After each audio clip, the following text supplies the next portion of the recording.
Good evening. I call the joint meeting of the Ames City Council and Ames Human Relations Commission to order. We'll invite Cassandra and the chair of the AHRC to make a short presentation, and then we'll take any questions or input I'm sorry. regarding the report. Hope that was your Angela. All right. Good evening, Council, Mayor. Good evening. Good evening, council members and mayor. Can you pull your mic just a little closer to you? Thank you. Is this a little better? That's good. Thanks. Perfect. Good evening, council members, mayor, other staff members. My name is Annabella Marquez, and I'm the current chair of the Ames Human Relations Commission. Today, the commission will be presenting our annual report. However, as noted in the report, the Iowa Office of Civil Rights failed to send us their data regarding civil complaints here in Ames. I will be briefly speaking on the highlights of the commission during the year 2024.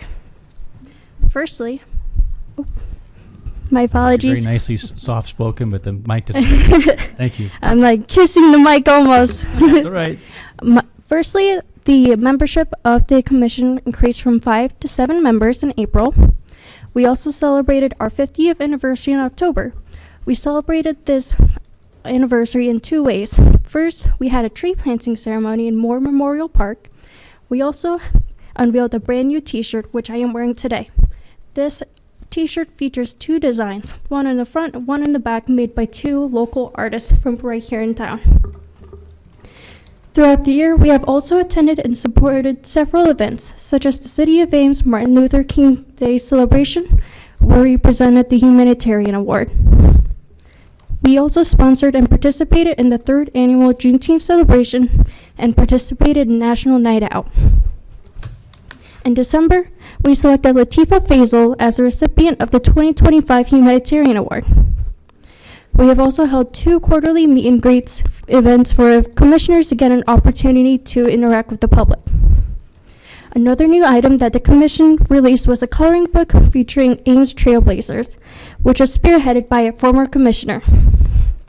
We have given out these coloring books at community outreach events, including the Cape Mitchell Elementary School Multicultural Nights in both April and November. During the first year of the coloring books release, the commission has gave out 700 coloring books to the community. Lastly, we held a strategic planning retreat in June and are continuing discussions on revisions to the Commission's mission statement and ordinance. This will conclude our annual report. Thank you for your time. Thank you, Annabella. Questions for Annabella or comments? Well, I think it's interesting to point out, and Annabella mentioned it, but that this is the first year that we've gotten no data from the state office, the Iowa Office of Civil Rights, and I guess I find that concerning. We've been able to get data every year before this. We quit investigating our own cases of discrimination in Ames and turned that over to the state, in 2018 or so. But I don't know that we would have been so eager to do that if we would have known there would be a point at which we would get none of that information back, right? So, but do we know why they haven't given it back? Well, it's a good question. They say in the report that we didn't get a clear reason for the refusal of our request from that office. So I don't know if it would be worth maybe a motion to have the mayor reach out. In fact, maybe I would make that motion if it's okay. I would move that the mayor reach out to the Iowa Office of Civil Rights and ask for the data we would like, or at least a reason for the failure to release that data. A second. All right. Any discussion? Those in favor say aye. Aye. Opposed? Carried. Do we know, is that information public information, because there's no personal information in there? Is that public information anyway? From my understanding, it is public information, because you're right, when we have received it in the past, it's very simple. It's concise. It doesn't have names. It's pretty much 5 complaints for housing, 2 for employment. There's been an appeal, something's been denied, something's in process, and that's about all we get. Yeah, I mean, just the fact that, I mean, how long has it been since we made the request? Months.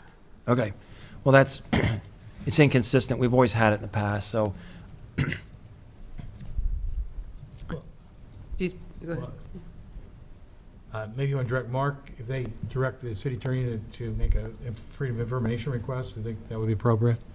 Oh, sure, maybe that's the way to go. Is that what it is? I think it's open I record. mean, Well, I either will way- also move to direct the city attorney to pursue a freedom of information request related to this topic. Second. Okay, those in favor of the motion say aye. Aye. Opposed? All right, Mark, you and I can coordinate on that as well, too. Thank you. Right. Other questions or comments?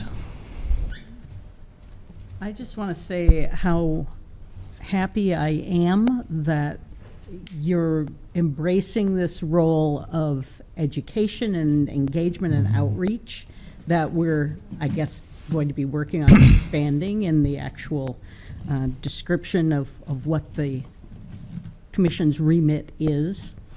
And I am happy to see the results. I mean, those coloring books, I mean, this might seem like a small thing, but kids love those coloring books. I was really surprised by how many wanted them at events.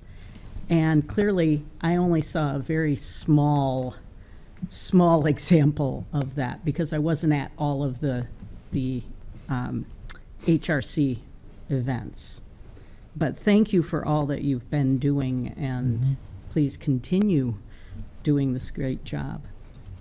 Thank you.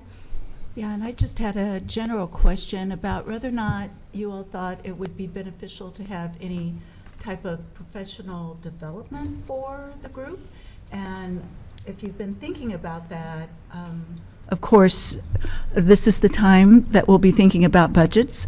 And so if there is some particular training that the group would like to go through, or, we would, that seems important given the type of work that you are doing, is to make sure that you are continually getting the tools that you need in order to be effective in what you're doing. So thank you again, though, for what you do. Of course, and absolutely. And on that note, if I remember correctly, I think of September 2024, I didn't address this in the main portion of my little speech, but the legal aid of Story County, one attorney alongside another staff member came to one of our meetings and discussed a lot about landlord-tenant rights. So that, I thank you for your suggestion. Sure. Any other questions? All right, and on behalf of council, thank you for what you do and your leadership, and looking forward to seeing your efforts increase in the future. All right, moving on to item number 2, discussion and modifications to Municipal Code, Chapter 14, Human Relations. Cassandra? Thank you. So since the strategic plan retreat that the AHRC had back in June of 2024, not only did we discuss the strategic plan, but its mission, Chapter 14, and since then, the discussion of general revisions to Chapter 14, in order for them to align with the AHRC's current practice and purpose, especially the part where it states that the HRC still conducts investigations, because it is around 2019 that they stopped doing that piece. So it was really starting to look at it from the perspective of, let's reassess. Does language need to be remodified? Does it read clearly? Is it understandable? And is it still serving the purpose of the outreach efforts that the HRC is doing? Questions? Would you speak to the issue of advocacy, and that was talked about some here, and what your thought is about how that will continue to be included in the work? Yeah, so advocacy is still definitely a part of the mission, the purpose of the AHRC. Okay. It is never meant to be taken out. It is still definitely, I'm speaking for the HRC, but I strongly believe that all commissioners still believe that that is definitely the purpose and mission of it, Okay. along with education and the outreach efforts as well. Yes. Okay. Thank you. Other questions? All right, we'll open up some public comment on this. We'd ask people to limit their comments to 3 minutes or less, and I have 3 cards, people interested in speaking. And Senator Cornbach, if you'd like to start us off, and then we'll proceed to a couple other ones. Thank you for coming. Well, thank you, Mayor Hagler, for the opportunity to speak, and thanks also to the City Council and the Human Relations Commission for your service. It's especially with regard to human rights, that equal rights and respect for all persons is fundamental to our democracy, our Constitution, and our society. I especially appreciate the emphasis of the Human Relations Commission on education and outreach. An ounce of prevention is in so many areas the best initial approach to a problem. Unfortunately, however, prevention doesn't always work. Sometimes you have to go beyond, and that's why we have laws and mechanisms to enforce laws. Since 2019 in civil rights, Ames has relied exclusively on the state law in Chapter 216 of the Code of Iowa. The city appears to have no ordinances of its own prohibiting discrimination of any kind. The Ames Human Relations Commission has delegated enforcement of civil rights complaints to the Iowa Civil Rights Commission, as noted a moment ago. At the time, that seemed a reasonable approach, but there are 2 recent changes that seem to me to merit a reconsideration. First, as enacted by the Iowa legislature last February, Senate File 418 eliminated gender identity as a protected class. It thereby legalized discrimination against transgender persons in housing, employment, public accommodations, and other areas. Ames has long opposed such discrimination, and gender identity is prominently mentioned in the Human Rights Chapter 14 of the City Code. However, after the passage of Senate File 418, Ames presently has no legal basis for preventing discrimination on the basis of gender identity. The second development of note is the passage of Senate File 2385 in 2024. That bill made many changes in state boards and commissions. In particular, it renamed the Iowa Civil Rights Commission as the Office of Civil Rights, and the name changes were just the beginning of the alterations. The powers and duties of the body were substantially restricted. Its ability to reach out and share information was limited. I think that probably is the source of the lack of communication that we've had from them. The thrust of those changes is described in the article that I've distributed there, written by Ralph Rosenberg. Most of us know Ralph. Ralph served as the director of the Iowa Civil Rights Commission from 2003 to 2010, and after representing Ames in the legislature from 1981 to 1995. The Human Rights Commission has already experienced new difficulties with the office, as explained on page 4 of your report and discussed a moment ago. In addition to the city code change requested by the Human Relations Commission, I would ask the Commission and the Council to consider directing the city attorney to develop language for 2 additional changes. The first would be to include as a city ordinance prohibitions against discrimination in all the activities in section 14.5 paragraph 1 of the city code. That's housing, employment, public accommodations, all of that usual list, against persons with characteristics listed in 14.5, which is to say everything usually listed, including now gender identity. The second change I'm recommending is to create procedures or to consider procedures to implement such an ordinance at the local level. In particular, a prohibition against gender identity discrimination would not now be enforced by the state level and would require a local procedure. It should be noted that under 216.19 of the Code of Iowa, cities in Iowa have the power to enact such ordinances, and indeed both Iowa City and Johnson County have such ordinances in place. Finally, last night I was watching part 2 of Ken Burns' documentary on the American Revolution. That's the segment that deals with the Declaration of Independence. You know, the assertions that all men are created equal and that they are endowed with inalienable rights were then as bold as they were then untrue, especially for Native Americans, for persons of color, both free and enslaved, and for all women. The forming of a more perfect union, the establishment of justice, the securing of the blessings of liberty have instead been the enduring task of the ongoing American Revolution, handed down through generations. We can take one more forward step in that process tonight. I would ask you to do so. Thank you very much for your time. Thank you. Lillian I'm going to butcher your name, Atchison. Is that right? Please. Thank you so much. You're actually one of the only people who has pronounced my name correctly first try, so props to you for that one. Yeah, you should be proud. I would like to thank the council tonight for giving me the opportunity to speak here, and also to the Human Rights Commission for the work that you do. It is much appreciated. Could you pull the mic just a little bit closer to you? I'm sorry. Yes. People can't hear sometimes in the back. Thanks. Sure. Is this better? That's great. Thank you. Excellent. I am also here representing the Coalition for University Equity, a group just off campus of students not affiliated with Iowa State University. I would like to echo Senator Kornbach's comments and request that you strongly consider.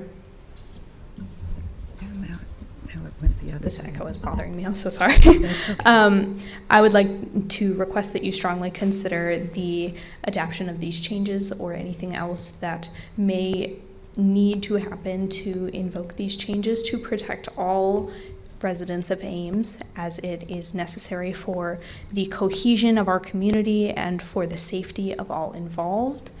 I deeply think that this is a necessary and important step, particularly as the commission mentions, the bodies that are supposed to be providing full information are not providing such for us to do what we need to do to keep our community, to keep our residents safe. I would urge that you all take due care to do research on this issue and to be careful with your time and resources when you are crafting a change in order to create positive effect for not only our transgender members of our city, of our communities, but also for everyone who is seeking a safe place to be here in Ames. Thank you. Thank you. And Aaron O'Brien.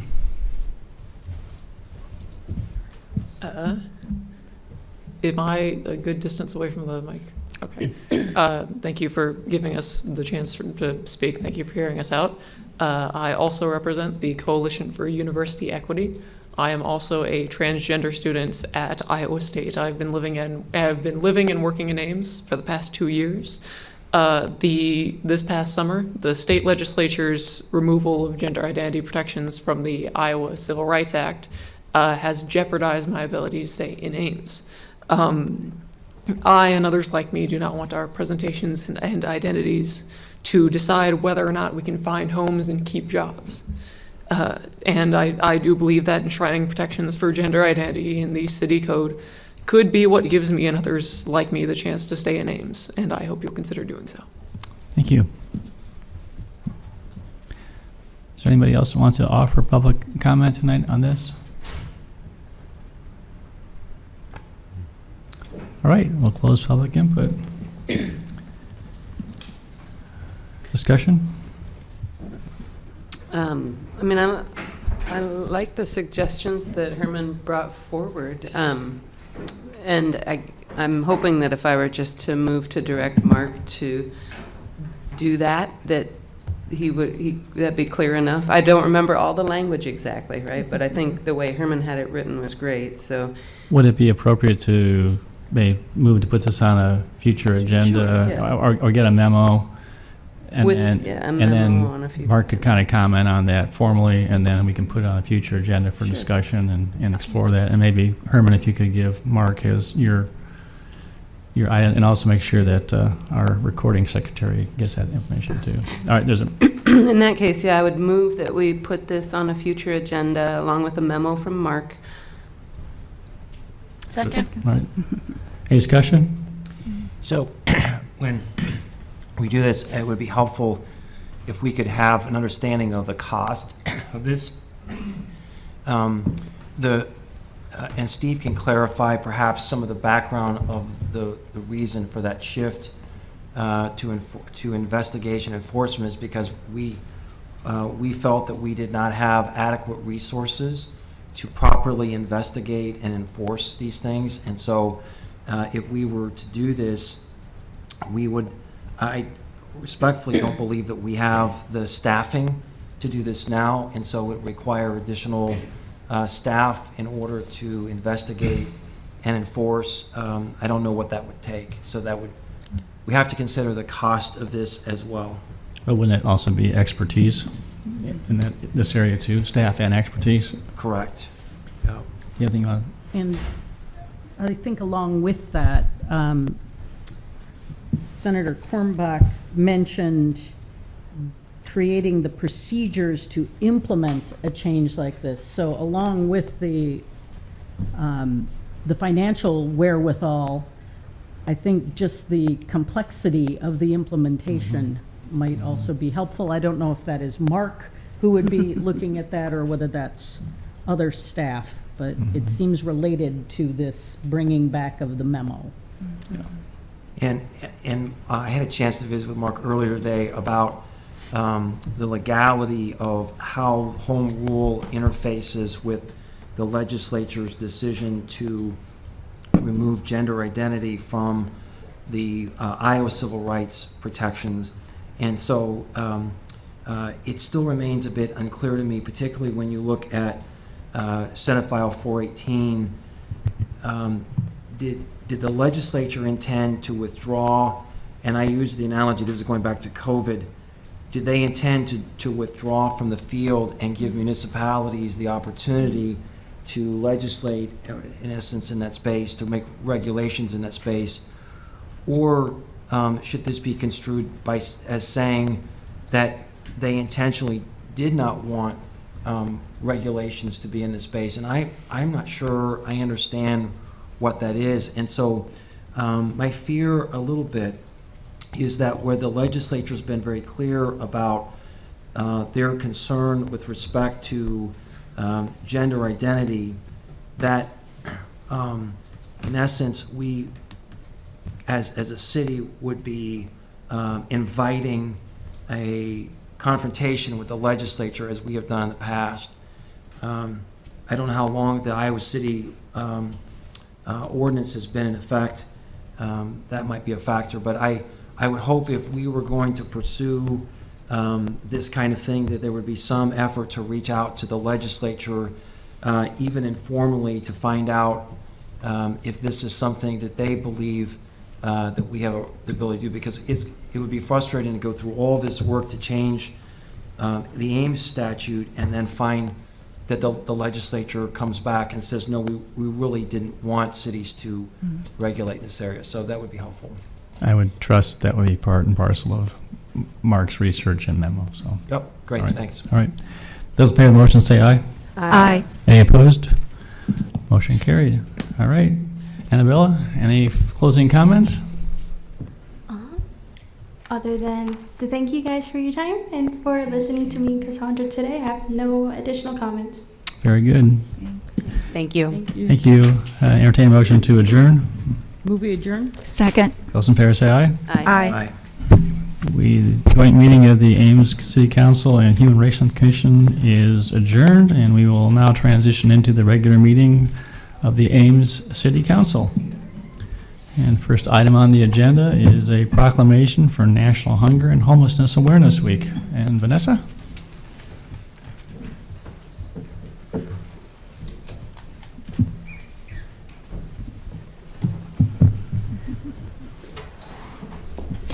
We move on, so they're changing. changes, though?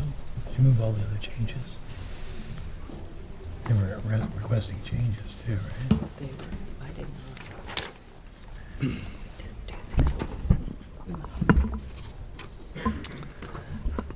not. National Hunger and Homelessness Awareness Week 2025. Whereas for the past 31 years, a national coalition for the homeless and National Student Campaign Against Hunger and Homelessness have sponsored National Hunger and Homelessness Awareness Week, and whereas the purpose of the proclamation is to educate the public about the many reasons people are hungry and homeless, including the shortage of affordable housing in Ames for very low-income residents, and to encourage support for homeless assistance service providers, as well as community service opportunities for students and school service organizations. And whereas there are many organizations committed to sheltering and providing supportive services, as well as meals and food supplies to the homeless, which include but are not limited to Assault Care Center Extending Shelter and Support, also known as Access, the Bridge Home, Food at First, Good Neighbor Emergency Assistance, Mid-Iowa Community Action, also known as MICA, Story County Community Services, the Hunger Collaboration, the Salvation Army, Story County Veterans Affairs, Youth and Shelter Services, also known as YSS, and various area nonprofits, agencies, churches, and food pantries. And whereas the focus of the National Hunger and Homelessness Awareness Week 2025 continues to be volunteer, donate, educate. And whereas the City of Ames recognizes that hunger and homelessness continue to be a serious problem for many individuals and families in Ames, and whereas the intent of the National Hunger and Homelessness Awareness Week is consistent with the commitment and dedication of the members of the Two Rivers Committee and the Homelessness Prevention Team to educate the community and provide the needed services and support to residents who suffer from hunger and or homelessness. Therefore, I, John A. Hala, Mayor of the City of Ames, Iowa, do hereby proclaim November 16th through 2025 as National Hunger and Homelessness Awareness Week. On behalf of our community, I encourage all residents to recognize that many people do not have housing and need support from residents and private, public, nonprofit service entities. My pleasure to introduce Ms. Vanessa, and you'll have a few comments for us? I do. Okay.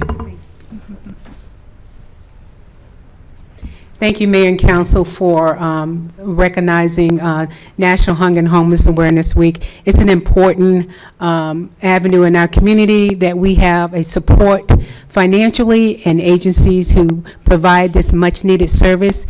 And during the recent shutdown and the SNAP program, our community stepped up and made sure that we were providing food and shelter for those in need in our community. And this is very important to keep that awareness alive in our community. And I just wanted to thank the council and ASSET for their support of these agencies to provide this important benefit to our community. Thank you.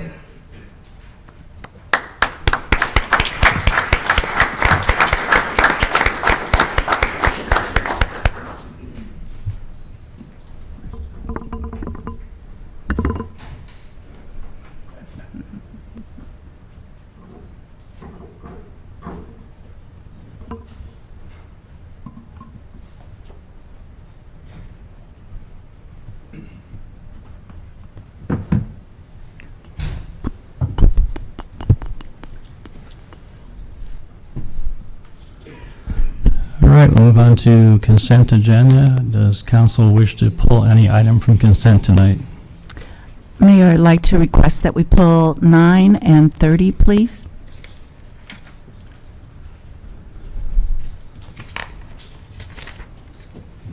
All right, anything else? Entertain a motion to approve consent less item 9 and 30. So moved. Second. Roll call?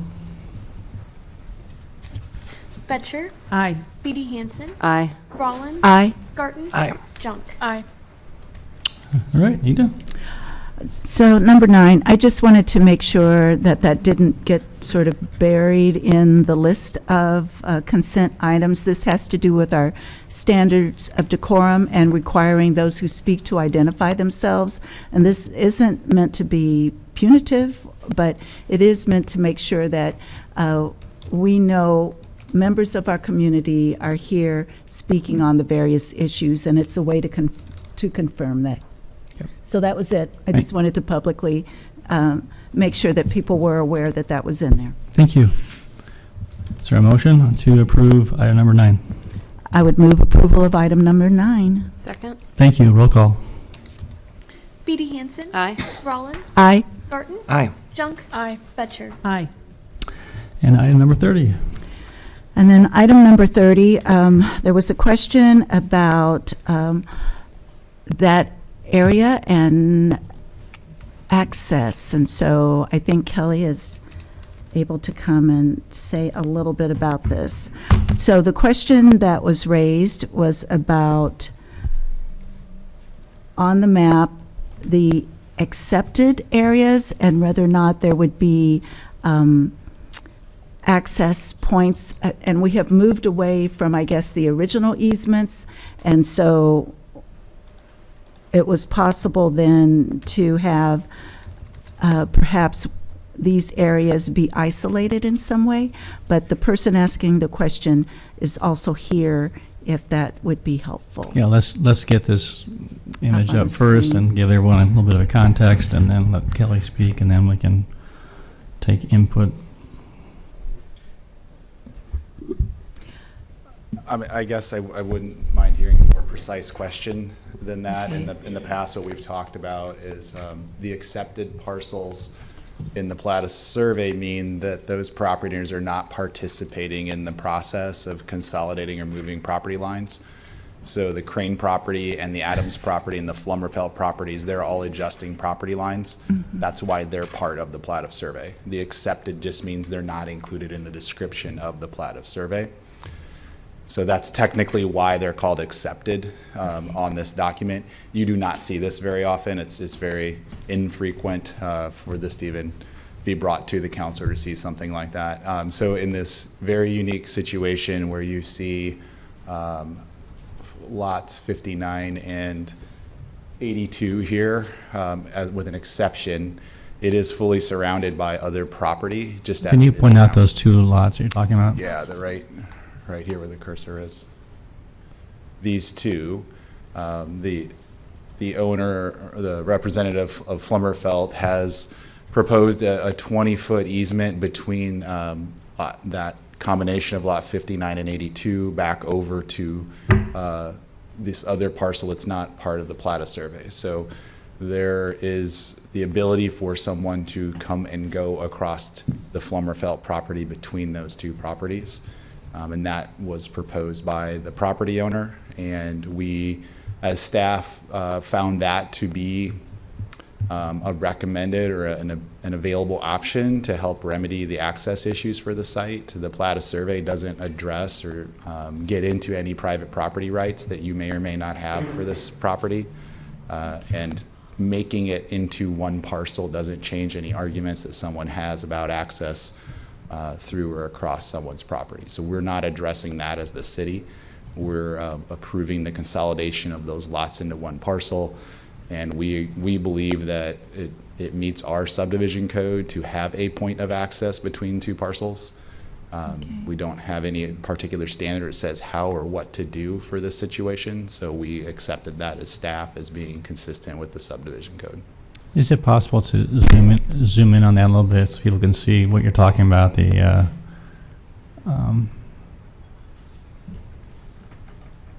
yeah, because it's clearly shown that there's a 20-foot wide access easement being granted right there where it's cross-hatched, correct? Yes. And then a condition of approval, if you were to approve this tonight, is that that easement must be submitted and recorded to allow for the approval of the Plata survey to get recorded with the county. Okay. Kelly, where does the easement go? It's between lot 82 and lot 85, or 85 and 86. I see that, but how does it get to a road? Yeah. It doesn't. It is between two properties. So, and I apologize if I'm misreading this. Are we creating a landlocked parcel? It already is a landlocked parcel. So the distinction here over every other survey I've ever seen is that you are working with existing lots that have no frontage on a public way. All of these lots in this subdivision are a part of an auditor plat that has no dedicated right-of-way. So lot 82 and lot 59 have no direct access to a public right-of-way at this point in time or at the end of this plat of survey. There's no change in that status. I don't know what the law is on this. Can we approve a plat of survey that on its face creates landlocked parcels? I would submit it's not creating a landlocked parcel. The parcel already exists with no access to frontage, and we are not changing that. It's not an annexation, right? I mean, an annexation prevents you from creating an island, but other types of land action. If we were starting from scratch, we would not create landlocked parcels. We would go through some process of either having a dedicated right-of-way or some other agreed-upon means of access. That would be a standard of our subdivision code. What is unique here is you have 100+ landlocked lots that already exist. The rights of access are private issues because they are not on dedicated public streets. Yeah, I just mean it's not prohibited because it's. Yeah, I apologize. It would Nothing be to do with prohibited if you were annexation. starting from scratch. This is an existing situation, and we don't really have a local standard that says how to address that. So parcel, yeah, this has nothing to do with annexation. So parcel D has access. Yeah, so parcel D is the big parcel. Right. Everybody that's following along, yeah. And so,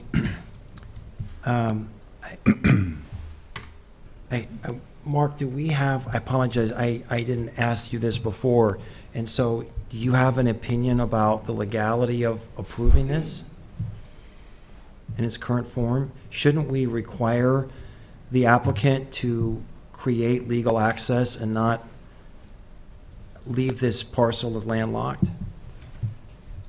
Well, no, I believe we can do this, and I know Vicki on my staff had a discussion with the county auditor on it, so I'm convinced we can do this, because, as Kelly said, these are existing landlocked lots. I mean, we're not creating landlocked lots. So the existing, and I appreciate this, and I don't want to get in the weeds on this, we got a long meeting tonight. Each of those small lots were pre-existing lots or part of a mobile home court. But what we're doing now is we're consolidating those into a new parcel D. Parcel D has access to Lincoln Way. My question is that what's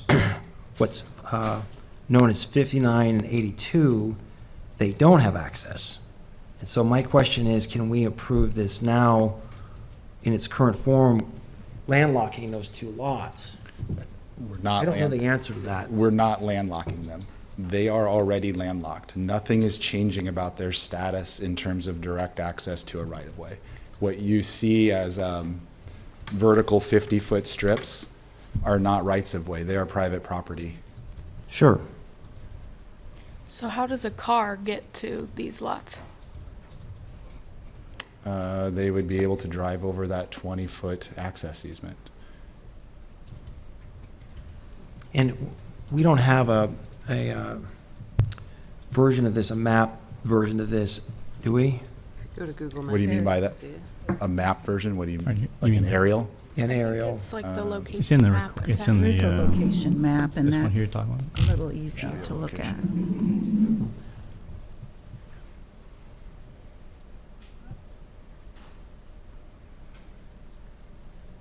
Okay.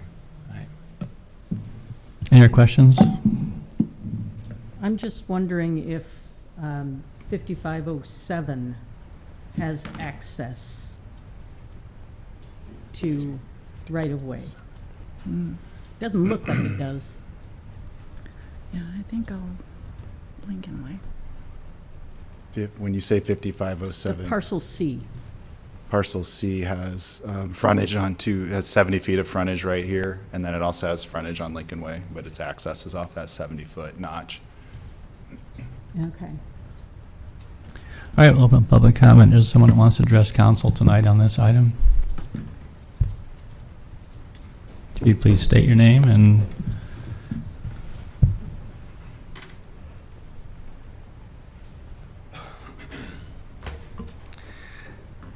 Hello, Brant Lemire, 5615 Lincoln Way, Ames.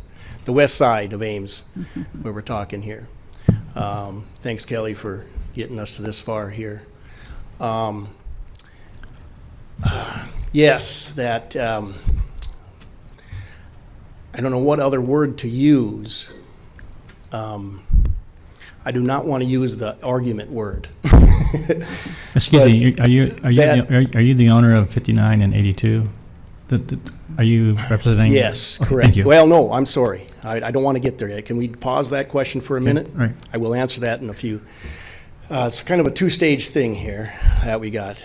Some other, something as of yesterday, there's been a little change on this 59 and 82. But before we get there, Sorry, we have a really long meeting tonight, so I understand. if you could just be succinct in your comments, I'd really appreciate it. correct, we kind of jumped the gun here, that's why, but historically, those roads, the access point that Mr. Garten was getting at, I use them day to day. Okay, back when it was a mobile home park, there was cars parked on that access road. There is an existing easement on there for years. That's the argument word. We're arguing here that there was an existing easement. Back in 1959, they didn't state that good of detailed easements. I purchased this property in 2003 and tried to get a modernized easement. The property owner at that time didn't like change. She was an older lady, didn't want change. And I respected that, and we went on. And life has been good until just October here, when I saw that little 20-foot access point. The last 4 years or so, or number of years, visiting with Kelly at the staff at the city staff, plus with developer, we always were talking about this, came up many times. Right-of-way access. To me, when we say right-of-way, that's a public right-of-way. Oh, did I lose this? The public right-of-way. So this threw me by surprise here 3 weeks ago when I got this revised plat survey. I saw the same plat survey, which to me everything looks the same, except the revised in October here with this little 20-foot jag there. Now, if I was to keep those 3 parcels forever, it'd be fine, be no problem. It would be just an access point from my one parcel to the other. Perfect. But I've been very vocal for the last 4 years since that mobile home park closed, which we don't want to get into today by any means, that we were going to probably have two or three different buyers for these parcels, okay? And so that's why we always thought that island that we mentioned would always go to a right-of-way. Maybe not the existing that I use every day to get to the Lincoln Way. It could go a different direction, as long as it went to a public right-of-way. That was my understanding up until just a couple weeks ago visiting with Kelly on this situation. So, again, this is an argument that we can get into going forward, but as of yesterday, there was a warranty deed filed that 59 and 82 are sold. I have sold them. So now there's another party involved that owns that. And again, since that mobile home park closed under the controversy years ago, I've been an open book trying to sell this property. And I looked on my notes today, there's been numerous conversations I've had with the local developer. I've had nine proposals, written proposals to me. And a couple of them I begged to go through. They didn't go through, okay? I didn't say no to all of them. There's a couple of them, I don't know why they didn't go through, but I don't want to say any more about that. But my point is, I've been reaching out, trying to sell this property or trade properties or whichever, making things work for the developer. And I'm pretty sure he'll say the same, that we've been trying to work this out. So anyway, that being said, now 59 and 82 are sold, and it's not right for me to allow access from that big parcel to him. I mean, temporarily, sure. Handshake deal, sure. But again, at the end of the day, I am selling that big parcel. So when I go to sell that, I can't sell that to somebody that's going to have restricted and limitations on what he can do and build on his property. So therefore, I believe it should come back to a right-of-way, a public right-of-way access to that 5982. that so-called island. Okay. Very good. Thank you very much. And I'm willing to speak any more if we need, but I think that's good for now. Thank you very much. Thank you. Any other comment? I don't know what to do with this. Wait. Oh, you have more? You state your name, and I would ask you if you could limit your comments to 3 minutes if you could. Brian Adams. I own the 5507 Lincoln Way, the parcel C. And I didn't know about that my property was on the meeting tonight till my neighbor informed me about this. But you had if you could switch that picture over to that aerial view again. To the aerial? Yeah, the satellite.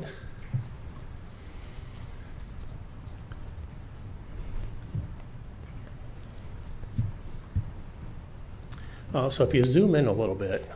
Where it You're says in the 55 southeast corner there, is that correct? Yep, the lower right. So yeah, 5507, that's me. And you see in that little indent where the driveway goes, it goes up halfway to my property and goes to my garage. So when they say I have Lincoln Way access, I can't get to Lincoln Way without my driveway easement. I have a septic system and a well in between my house and the Lincoln Way that I cannot drive across. So that driveway of mine has been there since the 50s when the property was owned by a couple previous owners.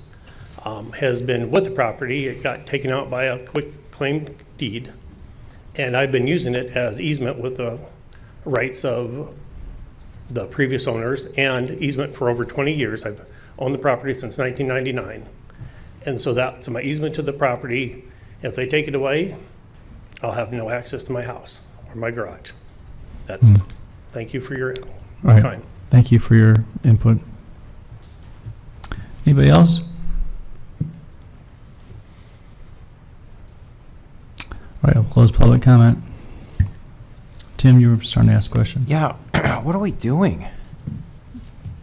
How do we go forward with this and leave people with these unanswered questions about access?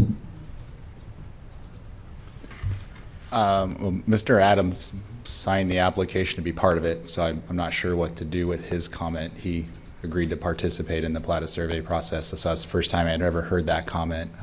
Legally, he has 70 feet of frontage on a right-of-way, which would meet our lot access standards. So what he does on private property to get conveniently to his garage, we would normally tell, just like today, if this Plata survey goes away, that is a question between two property owners about what legal access rights they have.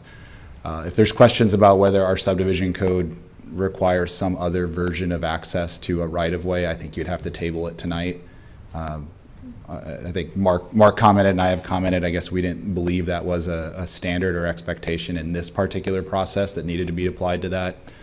If there's some other interest in this, I think you'd have to table it tonight. Otherwise, we would say that is a private property rights issue. The problem is there's a very long history here. The original auditor's plat and the original easement did not dedicate any right way. It named an individual as having rights of access, not a property. That individual no longer is involved in the property, so there's no established right of access in any easement document to any owner of property here, because that original person is not part of this any longer. So that's a kind of conversation we usually tell an owner, you need to go to court and you need to establish what your rights are through another process. The city typically, we do not adjudicate property rights for access. That's not the role of the city. We do have a subdivision code, so if you think there's a standard we're not applying correctly, that's a different question, but we do not adjudicate whether you have a right of access across someone's property, to what degree you have it, to what length you have it, how you can use it. We don't do things of that nature. Is there a timing aspect to this request? I don't think a short delay is really, it doesn't have zoning, so that would be after this Plata survey is done, the developer does look forward to proposing rezoning for the property and to look at a future subdivision for development. Those would all be things that would be happening sometime this winter.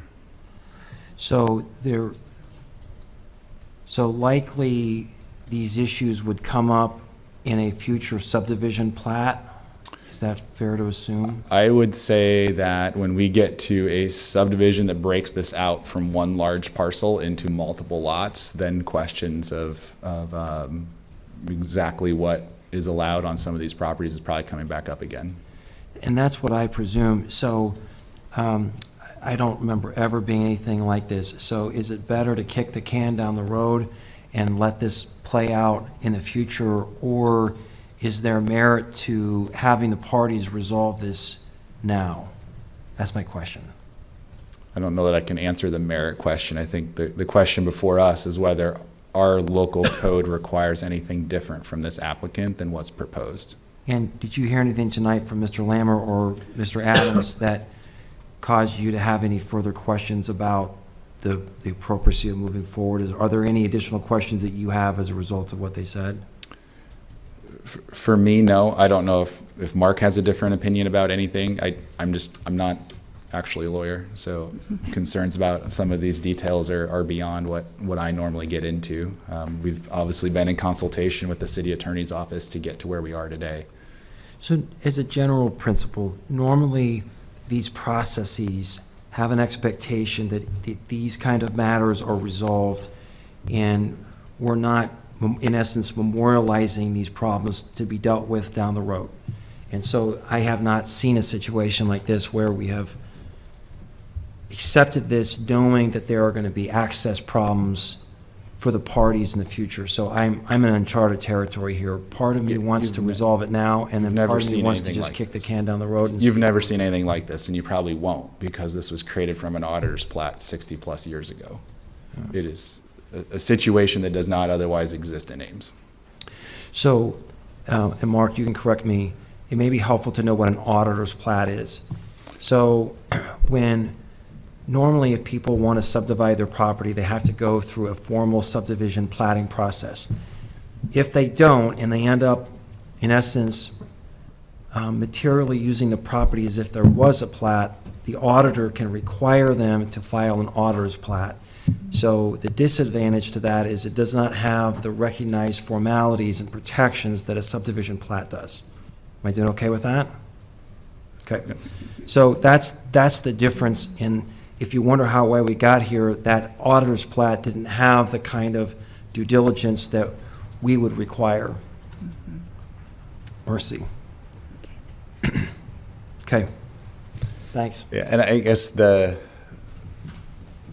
issue of lot 59 and 82 potentially having a different owner, it really changes nothing, because if this boundary line adjustment was to disappear, that new owner has the same question of access that would exist whether this is approved or not.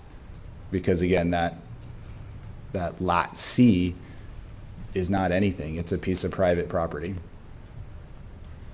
So the new buyer is in the same position as Mr. Lemire, that it is unclear how you have access to your property.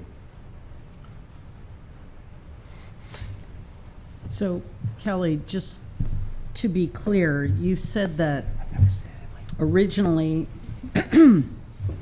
there were individuals named as having. It's my understanding, right? And the individuals are dead. So we don't have that right established. So if an easement were established between these two properties today, that sort of easement travels with the properties? Yeah, the draft that I've seen, it says, I'm not going to get the complete legal description right, let's say it recognizes that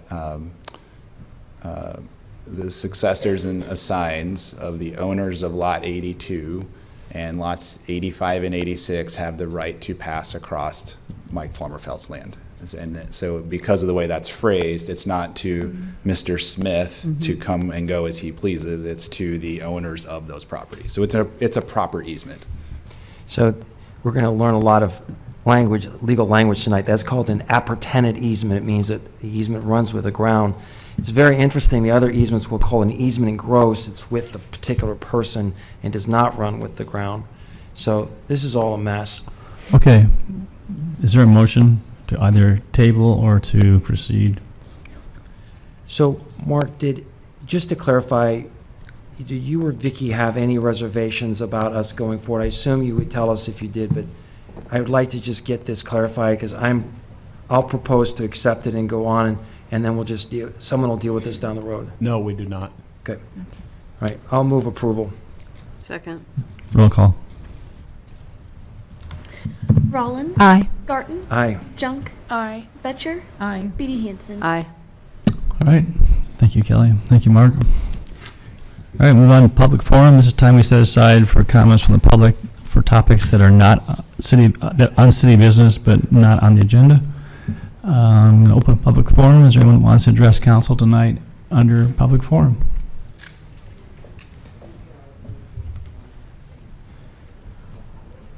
Travis? Good evening, Mr. Mayor, members of council. Travis Tolliver with the Ames Alliance and Ames Main Street. Just want to remind you and the viewing public to shop local this holiday season. And of course, there's no better place to shop local than in Ames. And Ames Main Street will be hosting a small business weekend next Friday through Monday, both in downtown and in Campus Town. So just encourage Ames shoppers to go to our website, downtownames.org, to get a list of participating businesses and enjoy their shopping in Ames during the holiday season. Thank you so much. Thanks, Travis. I saw Travis out cleaning up the flower boxes the other morning at like 8 a.m. and I just wanted to say thank you, and you are so dedicated to our downtown. And anyway, just wanted to make sure I gave you props. Thanks, I appreciate that. Enjoy the holidays. Thank you. Yep. You too. Anybody else want to address council on?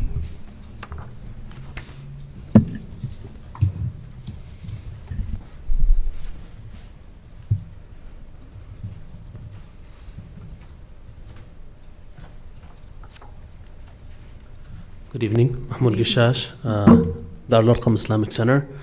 I'm here just to connect with the Islamic Center and maybe introduce the audience to myself and the Islamic Center here in Ames. My name is Mahmoud Gishash. I am the chair of the Public Relations Committee at Darul Arqam Islamic Center. I've been in Ames for 10 years. That's a third of my life. I loved it. I did my bachelor's at Iowa State, and I'm finishing my PhD in electrical engineering. Ames is a great place, and I encourage a lot of people to come here and leave the big city, to be honest. A little bit of a history about Darul Arqam Islamic Center. I'm sorry, I'm tall, so the mic is a little bit low. It's hard. Darul Arqam Islamic Center started from a group of MSA, Muslim Student Association students at Iowa State University, who gathered to pray in a house on Michigan Avenue, and nowadays we have our own purpose-built building at 1212 Iowa. We have 2 Friday services. We serve people from Gilbert, Nevada, and actually most of West Iowa. We have people come from Carroll, Iowa to pray in our Islamic Center. We also hold an Islamic school on Saturdays, and we have about 100 plus students. So we are happy to have people. Definitely the Muslim population in Ames has grown since 1985 when people were praying in a small house. Many of our congregation are students at Iowa State University, but we have faculty members, doctors at Mary Greeley, business owners in Ames that contribute to the diversity of the community here in Ames.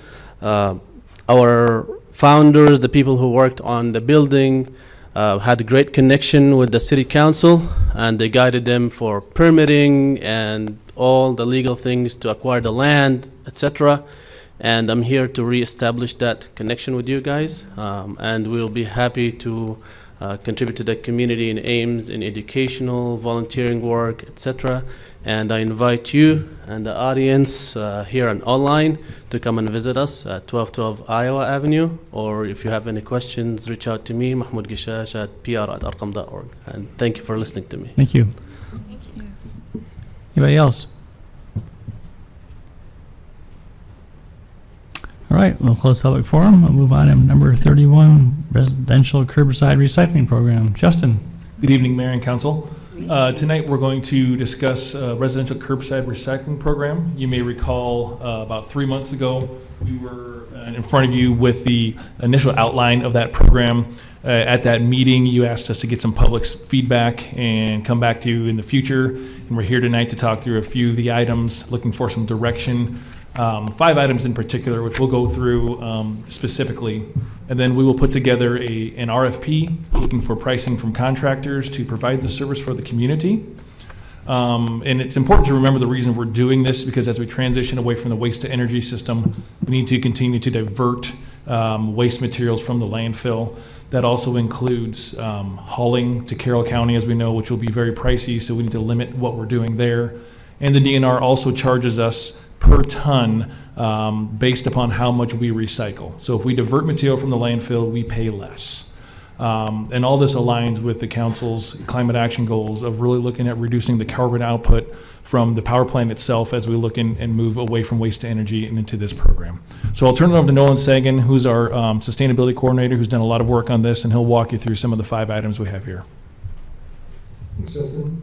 We'll start with the survey results. So the survey was open for the month of September. We pushed this out on all of our different methods that we use to communicate with the community and got quite a few responses back. Was overwhelmingly supportive of a curbside recycling program.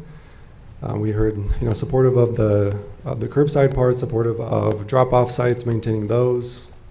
And then a few concerns. Our top 3 barriers that were identified in the survey are cost, having space for the carts, and then uncertainty about the materials, what types of plastic we accept, and what condition the materials need to be in to accept. So we would target those topics for education and engagement as we move forward.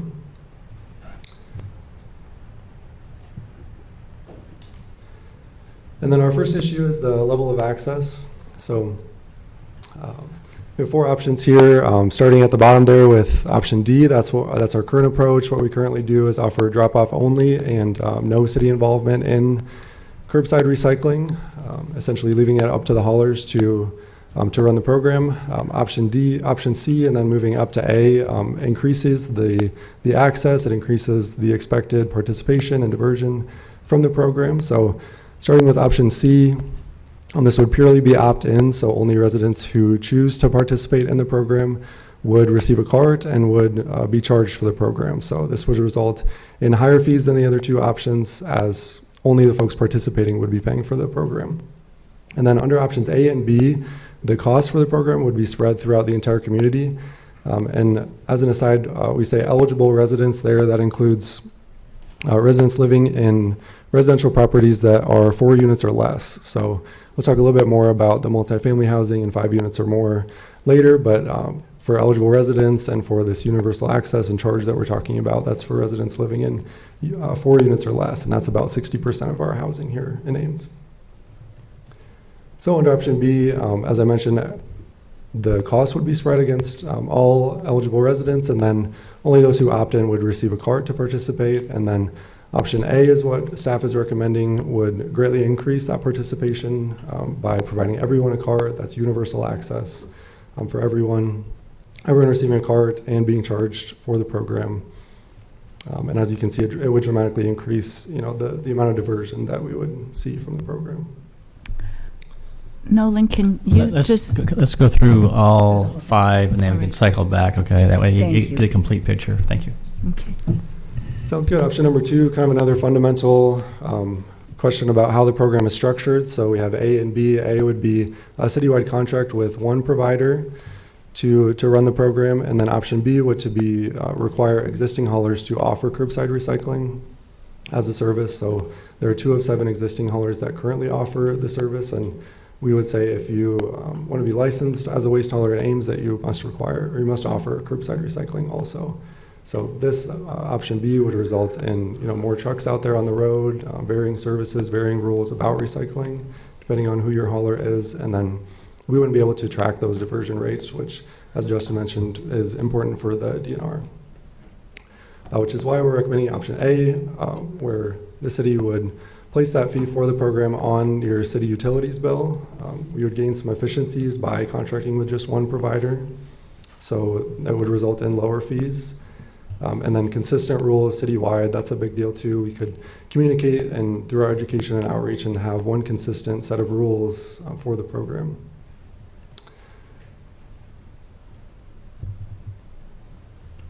And then option A, a citywide contract would also enable the city to own the carts. So a few options here for cart ownership. A and B would result in city-owned carts, and then C would be contractor-owned. So C would be more of a turnkey approach where the contractor would bring in their carts and maintain ownership. The main issue with option C is that if we had to switch contractors in the future, that would result in pretty significant costs and disruptions to service if all of those carts had to be switched out. So under the city-owned model, there's two options depending on who buys the carts, either through the contractor or through the city. So if the contractor were to procure the carts, we'd spread that cost out over the life of the contract, about 5 years, adding about $1 in cost per household per month. And then under the city procured model, we could spread it over a longer period of time, about 10 years. But then the city would also be responsible for putting up that capital, almost $1 million in capital for those carts, which is why staff recommends option A, is because that onus for the capital goes onto the contractor, and they're essentially pass-through costs for the service. And then frequency of service, you generally see communities provide biweekly or weekly service, and doing research, talking to other communities, they've had success with the every other week model. It saves on costs and higher efficiency for the program through fuller bins and fewer trips compared to weekly. And then cart size, this was not in the August staff report for cart size, but we added it in here based on the survey results. We heard a lot of concern from folks about where am I going to put this cart, and it's too big. So looking at options for smaller carts and the implications of that. So a uniform cart size would greatly simplify the operations for the program. We wouldn't be having to switch out carts and maintain a stock of 2 different cart sizes. And then the larger cart also enables space for more recyclables, as we mentioned with the every other week. Having space for those bulky items like cardboard and plastic tubs and those things, we feel would be important to have the larger cart, but it may be larger than necessary for some people. So our recommendation is to simplify the initial rollout of the program with the uniform large carts, and then we could gauge demand after the initial rollout and potentially consider a smaller option down the road if we are seeing that consistent high demand for that option. All right, let's cycle back to the first point then.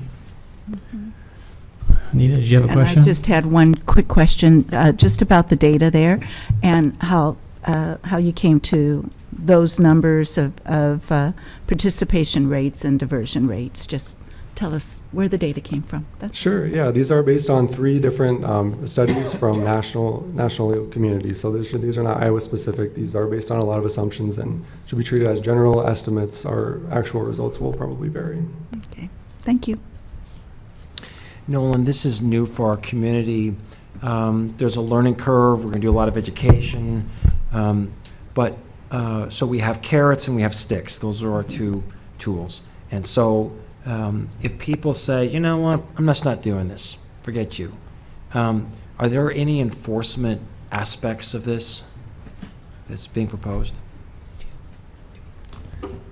I think what you'd see is, to your point about the carrot and stick, we're really looking for compliance and not necessarily punishing anybody that maybe doesn't want to do it. So what we would see is if we roll the carts out to everyone in the community and it was being used for just garbage, let's say they treat it as a separate garbage container, what we would likely do is try to talk with that resident, and if that wasn't successful and it continued to be used as a garbage container, we'd likely just take it away. Because that service isn't doing anything. Once we put it into the recycling with the rest of the truck that's picking it up, we then contaminate all the rest of that recycling. So we want to minimize that as much as possible. So I think what we would try to do is educate first, work with the resident, and if it's not successful, we would probably just say, well, we probably can't have a cart there if you're going to use it for refuse. If that's what you want to have, then you probably need a second cart for refuse, and we take the recycling away, if that makes sense. We wouldn't fine. And so then they say, fine, take away my recycling cart. I didn't like it anyway. And so they just put all of their recycling in with the regular trash. How do we prevent that? And what do we do? That's going to be part of the education challenge that we have. So as you've mentioned, we've never done this before. The history here over 50 years has been we put everything into the trash and it goes away. It gets recycled at the Resource Recovery Center in kind of that fashion. Now we're asking you to separate it. So really, we've got to educate people, and that's what we would be doing from the time that you gave us a go on this. And we start putting together this RFP. Is we start the education now and continue it through until the program starts, and continue even after the program starts, because we're going to have to be in all sorts of places educating people on how it goes. We're probably going to have some missteps during it, but that's part of the growing process of getting into it. We've looked at lots of different communities, especially in Iowa, that have done this, have done it successfully for years, and try to build off those pieces that they have and say, we don't have to reinvent the wheel. People have already done this in other places. We just have to get used to it in our community. So I think there'll be a little bit of a growing pain. That individual that decides they just don't want to use it, that's going to be an individual choice that we're going to probably struggle with always. There's probably going to be some individuals that we're not going to be able to reach. But I think for the most part, what we're seeing in our survey results are that a lot of people are excited about this based off our usage of our recycling at the Resource Recovery Center outside of that area there. There's a lot of usage of that there. So while there will be a few that won't use it, we won't get everybody. As the survey says there, you get 75% of the people under option A. So there still might be 25% that don't do anything with it. That would just be garbage in that case, and so that's what we're going to be up against. And so, are there cities that fine people for not recycling? Is that a thing? There are. That is an option that council could look at if that's something that you would desire to do. So we could talk through that as we build into the program with the RFP. If you would like to see some punitive measures that way, we could do that. I think we would start with the education like we always do. I think it's been more effective. I think Nolan's done some study on this, that it's there's much more effectiveness when you have that more carrot than the stick. You're still going to get a few that aren't going to do it, and if we find continual bad actors and challenges, we would probably just pull that card away from them. And so the last question I had, at least right now, is just such a large percentage of our population live in high density residential areas. So of the garbage that we process each year, do we know what percentage is coming from properties that would be served by this and those that are served by, is that something we even know? We're pretty close. It's probably about 60% that comes in from residential single family, and then there's 40% that doesn't. So there's a large population that doesn't. And our concern, trying to roll this out with them as well, is there's a lot more opportunity for contamination in those larger areas, because we likely will see there'll be some sort of a dumpster or roll-off that goes into those locations. And we have to work through things such as, fencing and screening for those things like we have in our zoning ordinances, and work with those properties to make sure we get it done right. Iowa State has some places where they do this that we're looking to model after as well. I would say we're just not at that point right now to do that, but it's going to be right on the heels of this because we need to capture that other 40% as well. Yeah, great, thank you. Yeah, could you just explain the eligible residents, what that means? Yeah, so I think the eligible residents is anybody that's in, right now under the residential curbside is in 4 units or less. That's what we're looking at. So if you're more than 5 units, we consider that more multifamily housing, and those are the ones that we're going to work. You'll see at the end of this presentation, we have an option for a pilot program that we want to work on, get some direction from council, so we can find the right solution for those. And some of those might be, we have to find individual solutions for individual properties, but we're open to that and want to work through that. Other questions? Want to go to number 2? Any questions on provider? So to what degree did we get feedback from our haulers?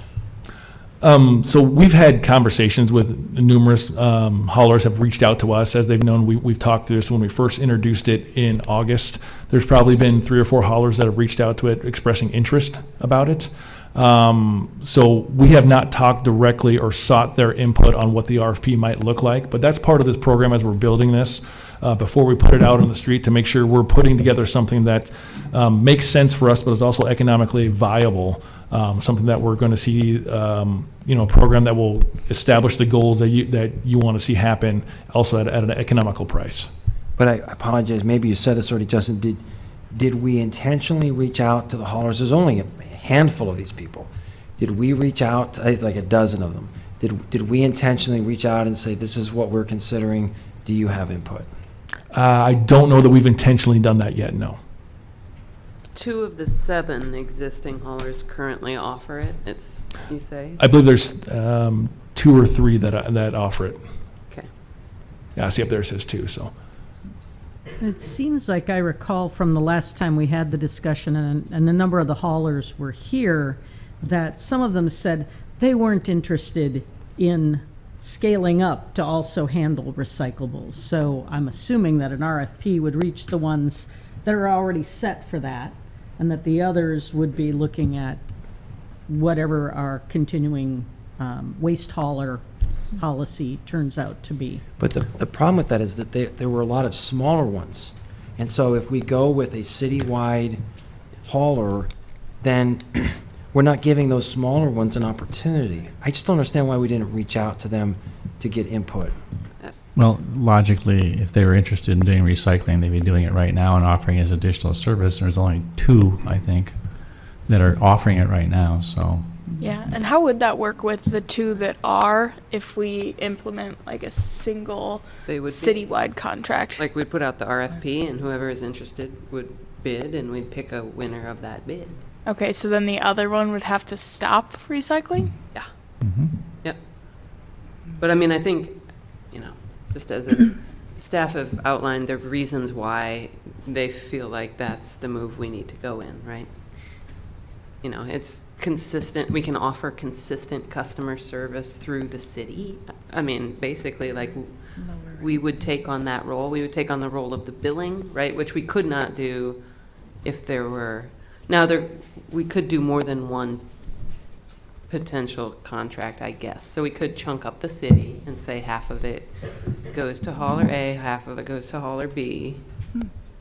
I think those things are possible. I think if the city does not control the contract, we can't say where the waste goes, or excuse me, I said that wrong, where the recycling goes. We can't dictate that like we can with municipal solid waste. We can dictate where that goes, but we cannot dictate where recycling goes. So it can go anywhere. And at that point in time, we also lose the ability to probably really track our diversion rates. So when the DNR asks us, how much are you landfilling and how much are you recycling, those are really difficult to track down. So that's one of the reasons why a single community-wide hauler is important to us. And that has cost implications for the city, correct? On the diversion rates, yes, correct. If the more we divert, the less we pay to the DNR. Thank you. All right, number 3. Any questions on cart ownership? Number 4, frequency. Now, is this, okay, so you're recommending every other week with, at least to start, like no option for more frequent? No, I don't think we would go for more frequent. What we would say is if you have more recycling, then you can handle every other week. We'd recommend a second cart. Oh. Because it's easier to give you a second cart that can be picked up at the same time than it is to have that custom service that way, because then we start adding a lot of cost. Sure, that makes sense, thank you. Carts, number 5. Any questions on cart size? All right. Then we just had 2 related items. So the multifamily recycling pilot that we mentioned, we're requesting $20,000 from the council priorities fund for a multifamily recycling project where the city could offer some technical assistance and a cost match to interested multifamily properties to pilot this, kind of figure out, you know, what the hurdles would be, and then we can use that information to hopefully broaden the multifamily recycling market here in Ames. And then also Story County. So as Justin mentioned, we have this obligation to divert material now and pass that obligation on to our partner communities and Story counties, and we've been in discussion with them about this. So we would structure the RFP in a way that those communities could tag on and use that same structure if they wanted to, or develop their own method for diversion, which would likely involve a roll-off container for drop-off recycling. Did you mention timeline, or did I miss that? Or? And then timeline, we're looking at maybe as soon as July of 2026 to roll this out. We would return likely in January with a contract recommended award. Then we would also need an ordinance in between here and then to establish the program, and then hopefully next summer to roll it out. Any questions regarding these three topics? All right, open up public input. Is there anyone who wants to address council on this topic tonight? If so, you're welcome to come to the podium, introduce yourself, and ask you to limit, try to give you your comments to 3 minutes or less. Good evening. Thank you, Mr. Mayor. Thank you, council members. My name is Thor Nelson. I'm Executive Vice President at Aspen Waste Systems. We are one of the 2 haulers that currently provide the service in the community. I'd first of all like to thank the council for focusing on the most positive impact issues in solid waste right now. That is number 1, the transfer station, which is a good project for the community and we're fully supportive of. And then as well as the recycling rates and focusing on recycling specifically. I'd also like to commend staff. I've seen a number of city reports. I think they did a very good job of identifying the key considerations, and it was sound research and a sound report. I haven't been able to say that about every city. I think they did a nice job. I just have one more comment. There are a number of haulers that have been in this community for a long time, serving residents on the trash side. There's only 2 of us that are doing recycling right now. Our fear is that an outsider could come in and try to lowball a bid, an outsider who's never cared about this community ever. It's a fear because we've seen it happen time and again. And I would just request that if the city chooses to pursue an RFP for a single hauler, that there are criteria that are established that are in addition to price and that give the city flexibility to make a decision on more than price. I think experience in the community matters, experience providing the service in the community, having local employees, local facilities in the community. I think it's demonstrated a historical investment in this community, and we would like to see criteria such as those incorporated in the RFP if that's a decision the city chooses to make. And with that, I'm happy to take any questions too. Thank you, Thor. Appreciate it. Thanks.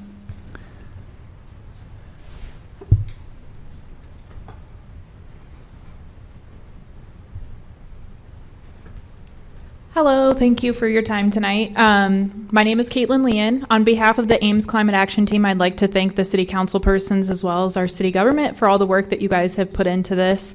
As we know, the model of waste to energy in that system, while at its inception it was a great idea, it has not kept up with the change of our waste. And so it's very important for us to maintain the ability to be forward thinking about the climate action plan and future plans for handling our waste in the future. So not only that, it aligns with the climate action plan, but it also continues to be a cost burden to taxpayers if we do continue with our current model. So I'm glad to hear that we're phasing that out because of the required maintenance and its reliance on natural gas. Ames continues to show its commitment to forward thinking by committing to a more modern approach to our ever-evolving waste stream. With these proposed changes to hauling waste, reducing, reusing, and recycling is going to be paramount, as we know, and we're encouraged by our community's overwhelming support, as seen in the survey results, for single-stream curbside recycling. ACAT would also like to emphasize the importance of choosing a single hauler versus multiple to minimize total emissions, and this includes taking into account road damage from larger trucks and the number of trips with smaller ones. ACAT supports the city manager's recommendation on 1A and 1B in regards to implementing and requiring an option for single stream recycling throughout the city to divert waste as we transition from waste to energy and into more cost-effective and climate-friendly alternatives. Thank you, guys. Thank you. Is anybody else? All right, we'll close public comment. Justin, any comment on Thor's input regarding criteria for selection, it be included in the RFP? I think it's important that we, when we look at that, the reason why we would do a request for proposals versus just a formal bid would be so that way council staff can make recommendations to council on some of those softer item issues, such as customer service, such as how you provide that service to the community, those items that are not necessarily cost-based. That you might have experience with someone versus someone you don't know. So we'd like to have that flexibility, which is the reason we're pursuing that RFP, so council could have that option if they so choose. So you wouldn't need a separate motion in order to do that in the RFP? No, I think by allowing us to pursue an RFP, we would look at not only qualifications, but also cost and bring that recommendation back to you. Okay. Any closing questions? I want to just continue to express reservation respectfully about the fact that we did not pursue feedback from the individual haulers. The fact that they currently don't provide that service is really irrelevant, because under the current model, we don't have a recycling program like this. So it's apples and oranges. So it may be that someone who is a local hauler would want to give input, but we didn't ask for their input. We got feedback from 1,500 residents, but in general, what we do when we have something, a proposal that's going to affect someone's property interest, we go out of our way to give them notice, and we didn't do any of that with the dozen or so people that's livelihoods would be impacted by going with a single hauler. So I feel like we did not do a proper job of giving notice on this. I'm just concerned about that.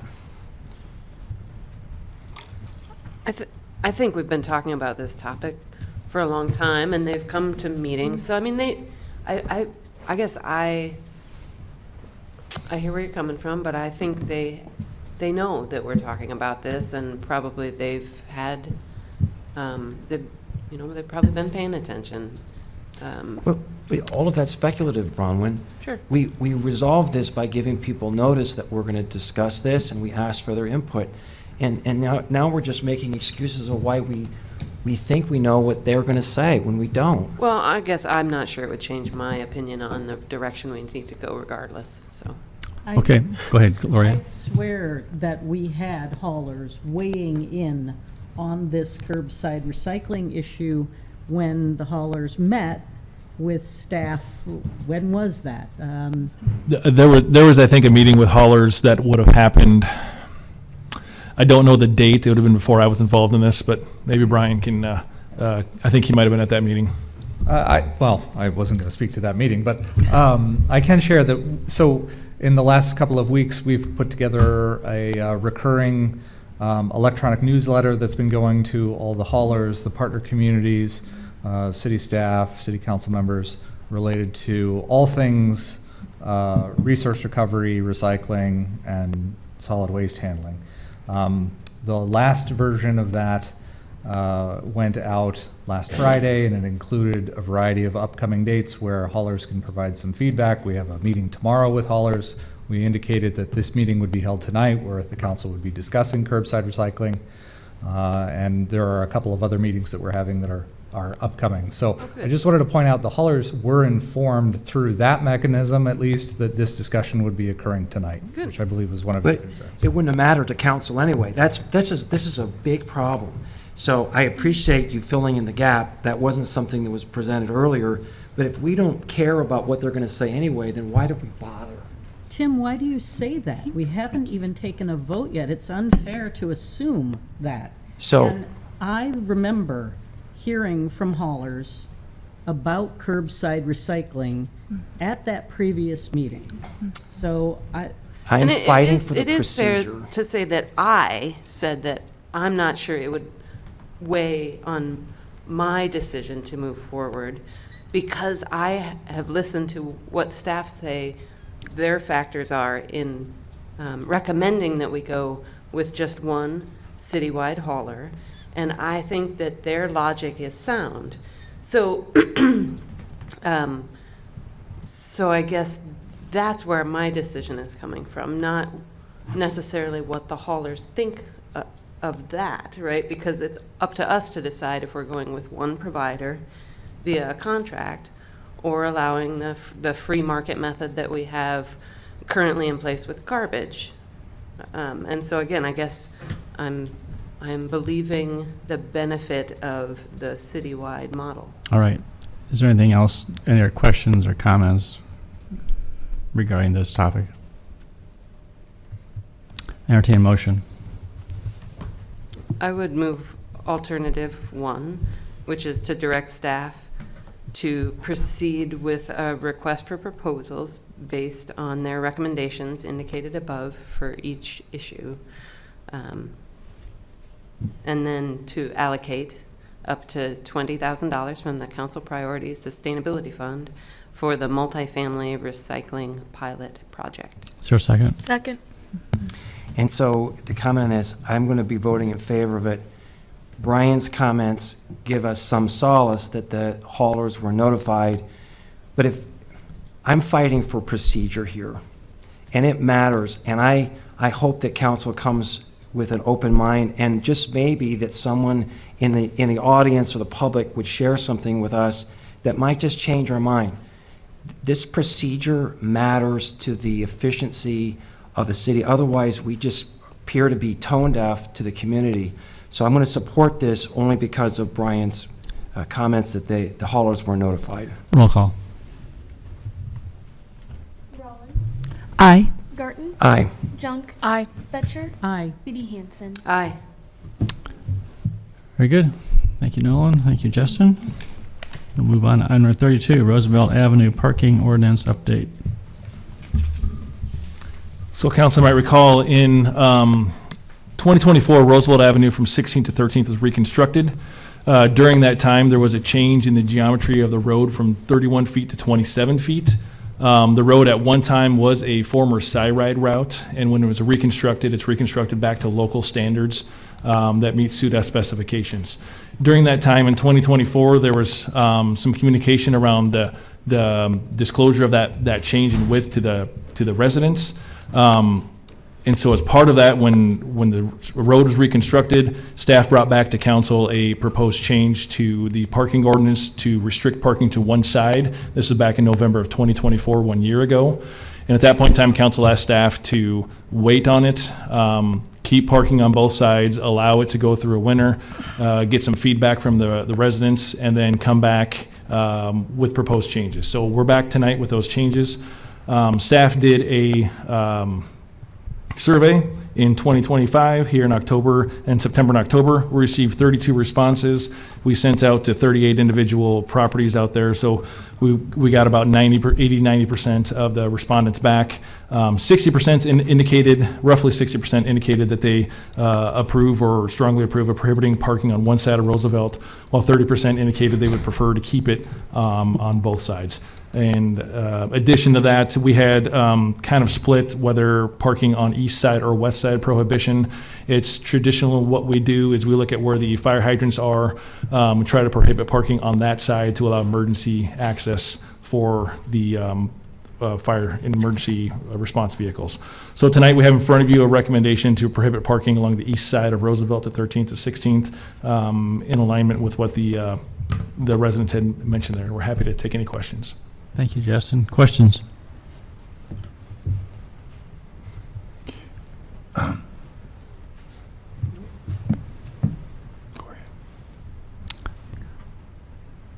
Justin, I just had one question for you, and that is, can you talk about what kind of communication process staff went through? Yeah, during the development, because usually, I mean, typically, staff does a great job of reaching out and convening,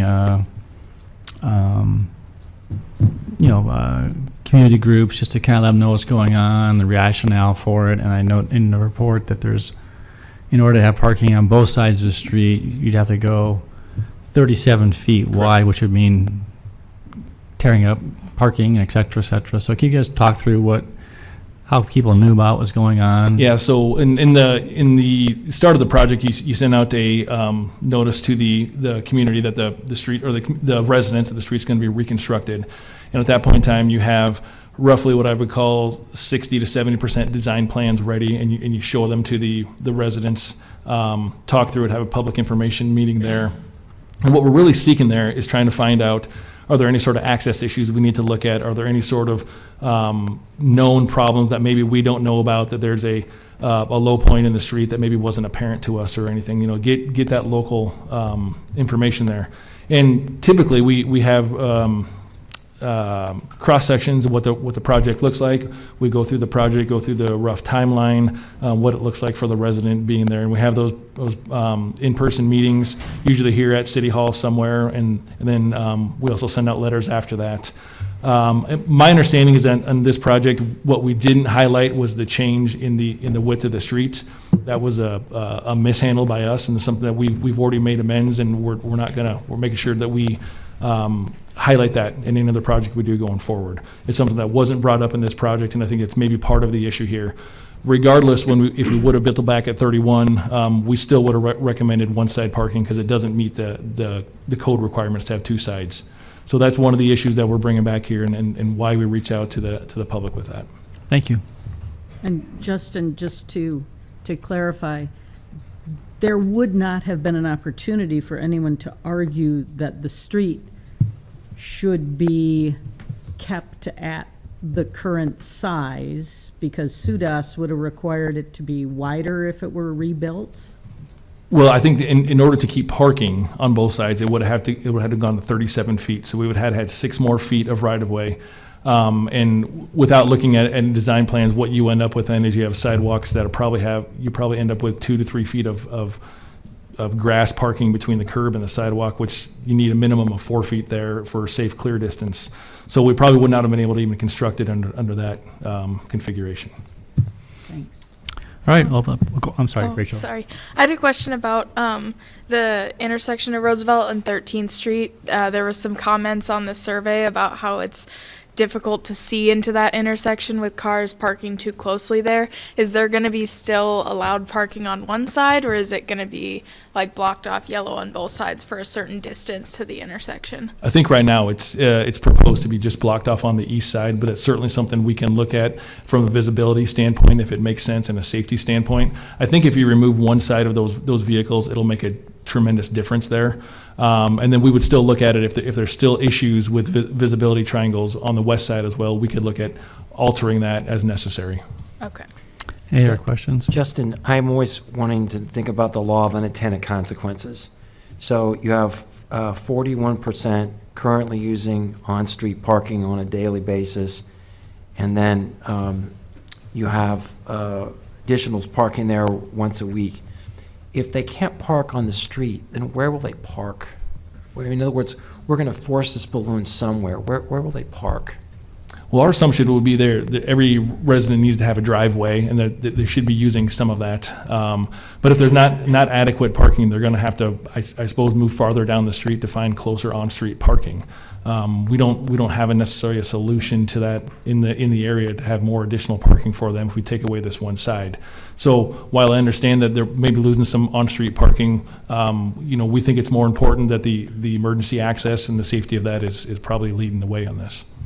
Well, I just want council to understand, when we do this, we're squeezing the balloon, and those cars are going to go somewhere. And so now, instead of parking in front of their house, they're going to be parking in front of someone a block or two down the way. I mean, it's just, there has to be a place for the cars to go. Other questions? I think sometimes maybe it's true because I'm very close to my neighborhood too, but I see it in my own neighborhood as well, where people might also have room in their driveway, but sometimes they park on the street because it's easier, right? So I think there is a convenience factor too, where people might park on the street because it's easier, but really if the parking's reduced on the street, then they'll just, do the car ballet in their driveway more often, right? So I think it's okay in this example. So I'd move alternative, or we do example. We'll open up public comment. Does anyone want to address council on this topic tonight?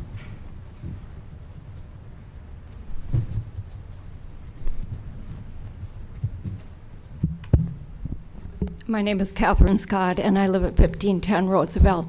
The way I found out about the street being narrower as reconstructed was from one of the workmen.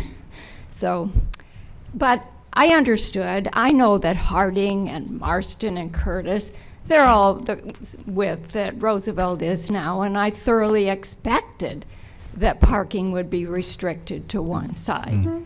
It wasn't so bad last year because the rental properties didn't have as many cars as they do now. And it's really, you know, two cars can't, when there are cars on both sides, only one car can get through in the middle. And it's tricky. I don't feel safe. You know, I don't feel like it's a safe situation. And my neighbor was talking to a city representative, and they told him, well, if we have parking on both sides, then your street will be plowed last. We'll have to wait until we can bring in smaller equipment. That was not a pleasant thought to me. So I just think it follows the rules to have parking on one side and parking where there aren't hydrants. That makes sense. So the other request I would have is that you fast track this instead of spreading it out over 3 different meetings. Once the ordinance comes to you, that you just get it done so we don't have to worry about the snow issue. Thank you. Thank you for coming. Anybody else?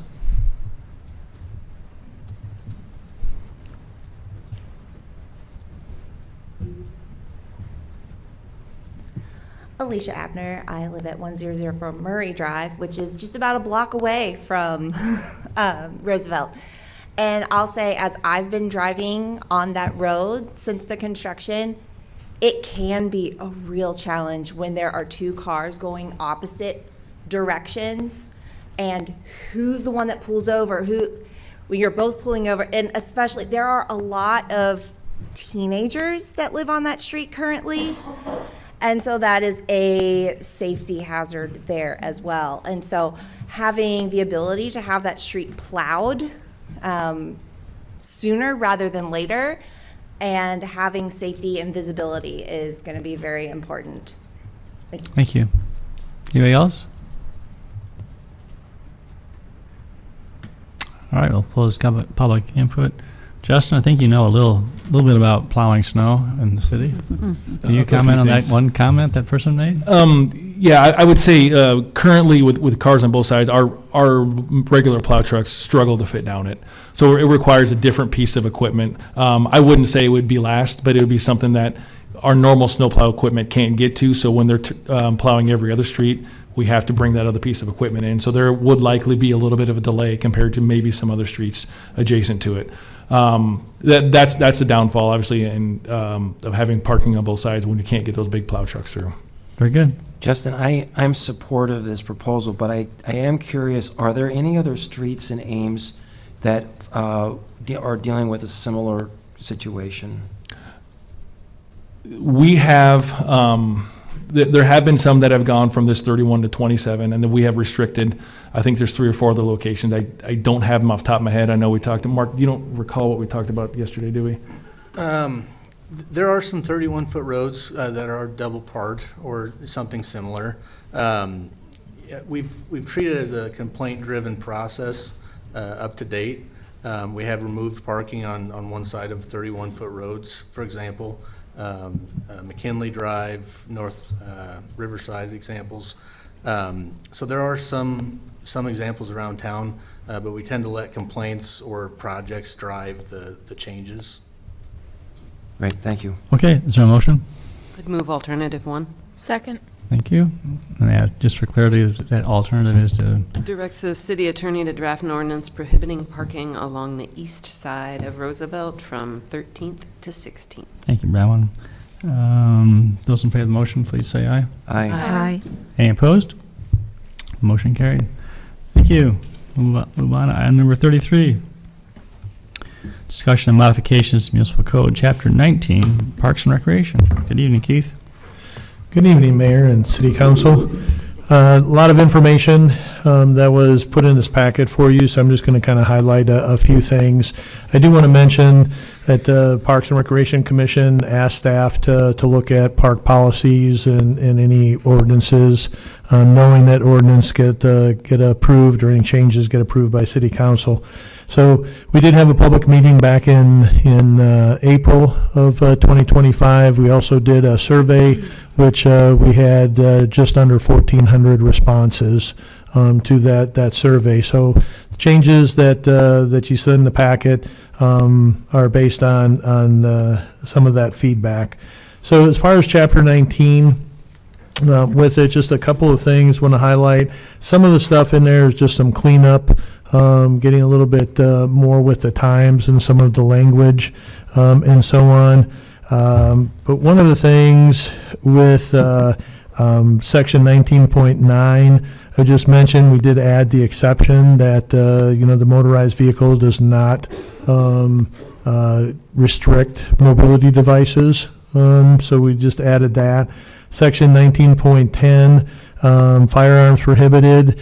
Again, with the state law, this has never been updated. So firearms are allowed in wherever people want to go with them, and we've had that situation. So that's just bringing that up to speed. One of the things that we do want to add is 19.15. And the city attorney's office will tell us if that's the right location. But swimming, we have had, park rule in regards to no swimming in Ada Hayden. But what we wanted to do and what commission recommends is to actually make that an ordinance and expand it from just Ada Hayden to any public water that we have the city, so like the pond at Moore Memorial or any of those areas as well. Now this would still allow people to ask for a waiver, like the City of Ames triathlon, and that was a concern with the commission. So city attorney will help us with any of that language. So those are some of the main changes, suggestions with Chapter 19. Now, we also do have the Parks and Recreation, the park rules or some park policies. And with this, what you'll see is with our park rules, what we do is there are park rules listed on here, but we also do list any ordinances that are associated to the parks, because what we want people to do is be able to just go to one location, go to our parks page, and then be able to see everything. So you will see some additional ordinances on here and even stuff from Chapter 19. So a couple of changes, and this one actually affects Chapter 17.17, and that is right now where beer and wine are allowed, and those are our community parks. Gateway Hills Park is really almost like a community park. It's got the disc golf course, the sand volleyball courts. This rule is being broken all the time. Out there are a lot of people that play disc golf. So we're looking at adding Gateway Hills, to that. One of the things with bicycles, and this was a conversation with the micromobility, right now the commission is recommending that we add a park rule prohibiting bicycles from exceeding 10 miles per hour on bike trails or on park trails. And with that, we had 78% on our survey, 78% of the people that responded were in favor of instituting a speed limit on trails within the park system. Of those, the highest vote getter, 28% said 10 miles per hour. There 23% said 5 miles per hour. And then there were some that said no speed limit or no opinion and so on. So, but the Parks and Recreation Commission did, again, suggest this as a park rule, but they were open. If City Council said, hey, we really feel there should be an ordinance, they were okay with that, if that became an ordinance. We do have on the park rules, we do have a thing in regards to firearms, see if we could do a park rule. Commission asked us to check on that, did check with the city attorney. That is not allowed to do a park rule or a policy, saying even though that we can't do it as an ordinance. So that one will go away. With the other thing too, so with as far as pets, we have on there, and that's section 3.13 out of the Ames Municipal Code. We have on here, pets must always be on a leash unless at the City of Ames Dog Park. We know the current ordinance does say that the dogs can be off leash in the park system if they're being trained. And But commission would like to see all dogs being on a leash. But I think, I've had conversation with Ron Edwards from Animal Control, and I think there are some things that he would like to see, so we're just going to delegate any changes that he wants to do regarding pets. He can bring those forward. So that one right now would need to be changed. So it would say pets must always be on a leash unless being trained or at the dog park. So we'll just make that language mirror what is in the current ordinance.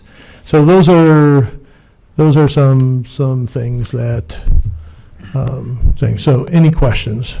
Can you said Ron Edwards would be asked to Yeah, I think. give feedback. Could you give us some idea what you're talking about in terms of Ron's feedback? Yeah, so when we did our survey, we were going to ask some questions in regards to dogs, because we did get feedback. People, and I think City Council got an email from an individual about not allowing dogs off leash. There were some comments made at the commission meeting. But so in the conversation with Ron, he said that he was going to be looking at bringing some changes regarding leash laws and things of that sort. So we did not ask any questions in regards to that on our survey.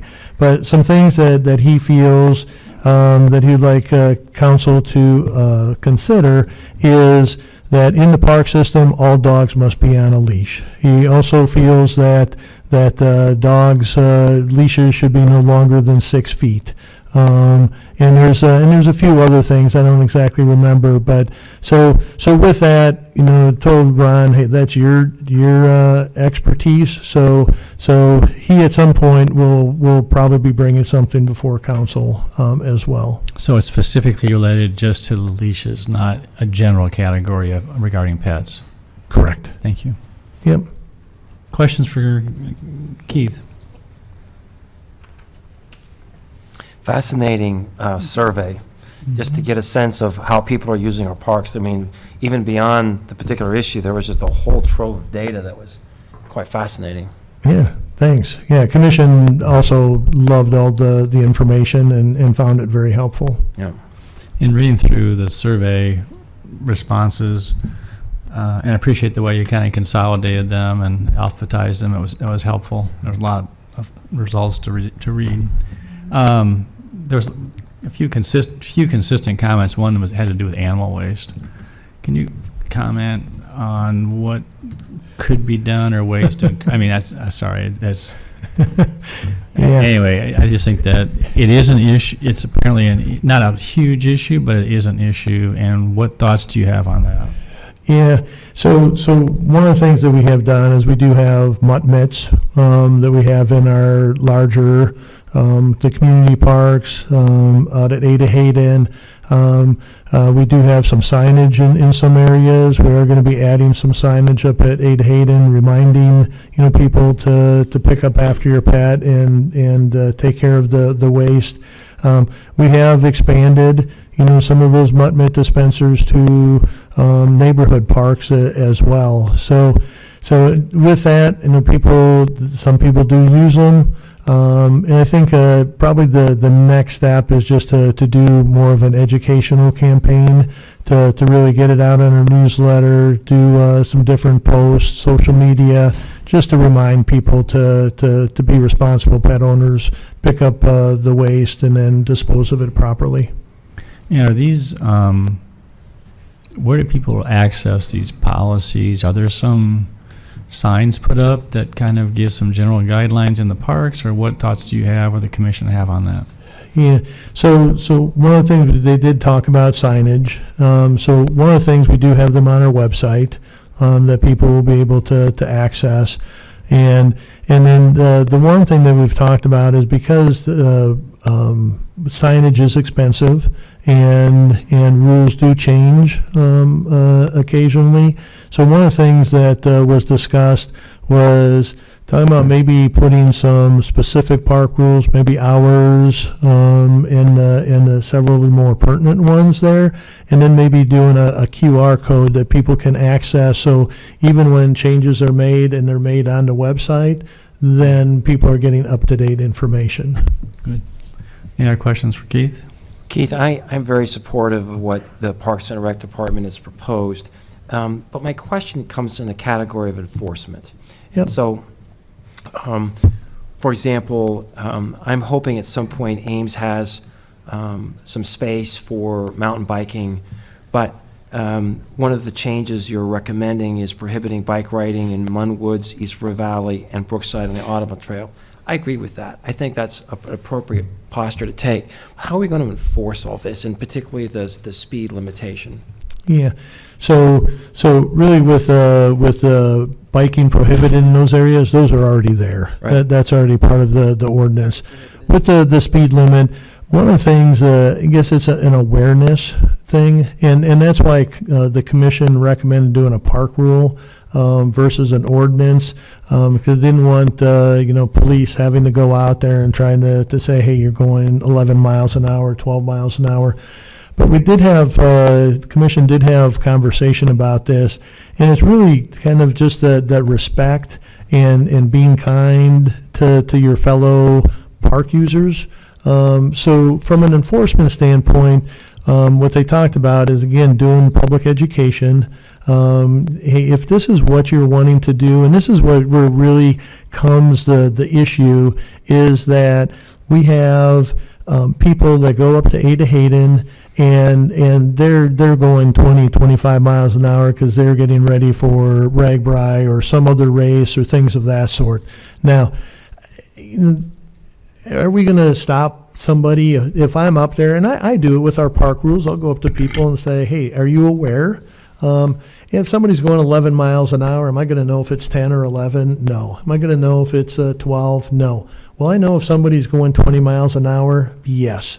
Those are the people I would stop and say, hey, are you aware, that the speed limit is 10 miles an hour? And with the number of people that are walking and out here, we really got to be careful to provide a safe environment. So we really ask that when you're out here, slow it down. So those are the types of things. And we have, the Friends of Ada Hayden, the Friends of Brookside. We have some other groups that will help us get that message across to people. So it's really the extremes, in regards to the enforcement, that if I'm out there, if I see that, I'll stop somebody and just explain it to them and why we have it.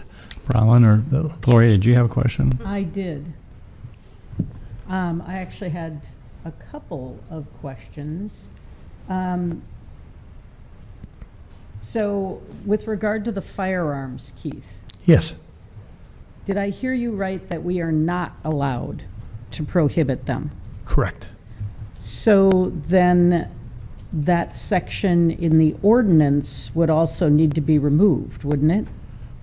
Well, in the ordinance, what we're proposing is just taking the firearms aspect of it out. We can still prohibit other projectiles such as BB guns, bow and arrows, except for bow hunting if they're approved, and so on. So the other components can still be in there, and we can prohibit those. It's just we can't prohibit the firearms. And with regard to the bow and arrow, because of the approved hunting, does this send mixed messages saying it's prohibited? No, because what we want to avoid is we don't want people just going out and doing target practice.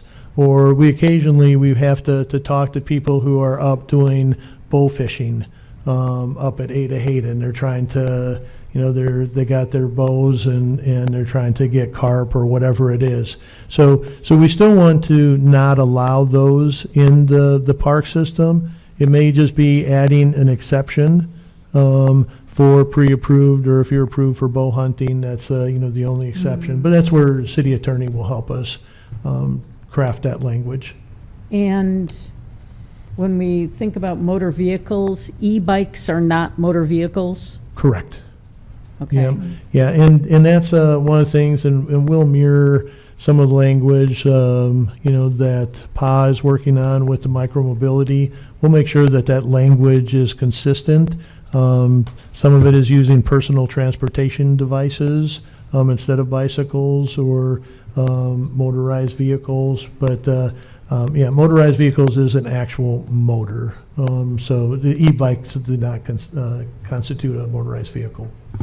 And when you mentioned Ron and his concerns about leashes and that sort of thing, are you going to be working with him, or is he just making the entire proposal for that? No, we've had conversations, so with that, we'll work together. Because the email that we got about the dogs at large part of the Section 3 of the municipal code, if we were to delete Section 3.1021D, which is the part that allows people to be training their dogs in the city park off a leash. Correct.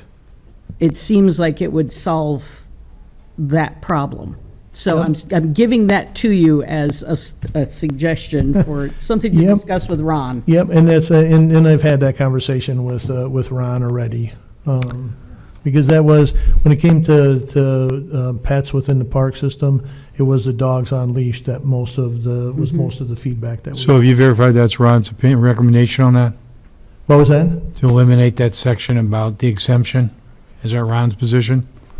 The last time I talked to him, that's so what then he wanted the council to do. could just eliminate that from by motion tonight. Right? Yeah, I guess so. Yeah. When I talked to him last time, that's what his recommendation to me was. Right. Okay. Any other questions? We'll have a public comment. Is there anyone who wants to address council on this topic tonight?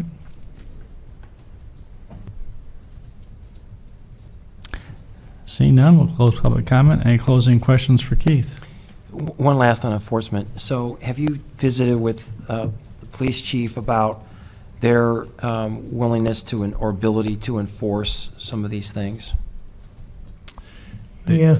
So most of what's being suggested with it, he does have concerns about if the speed limit was an ordinance.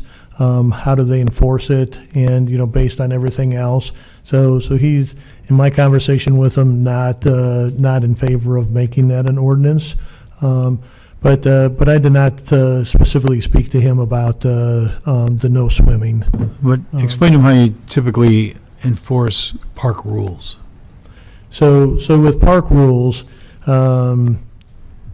with it is first off, if a staff member, if we notice something, if smoking in the parks, because that's a park rule that we have.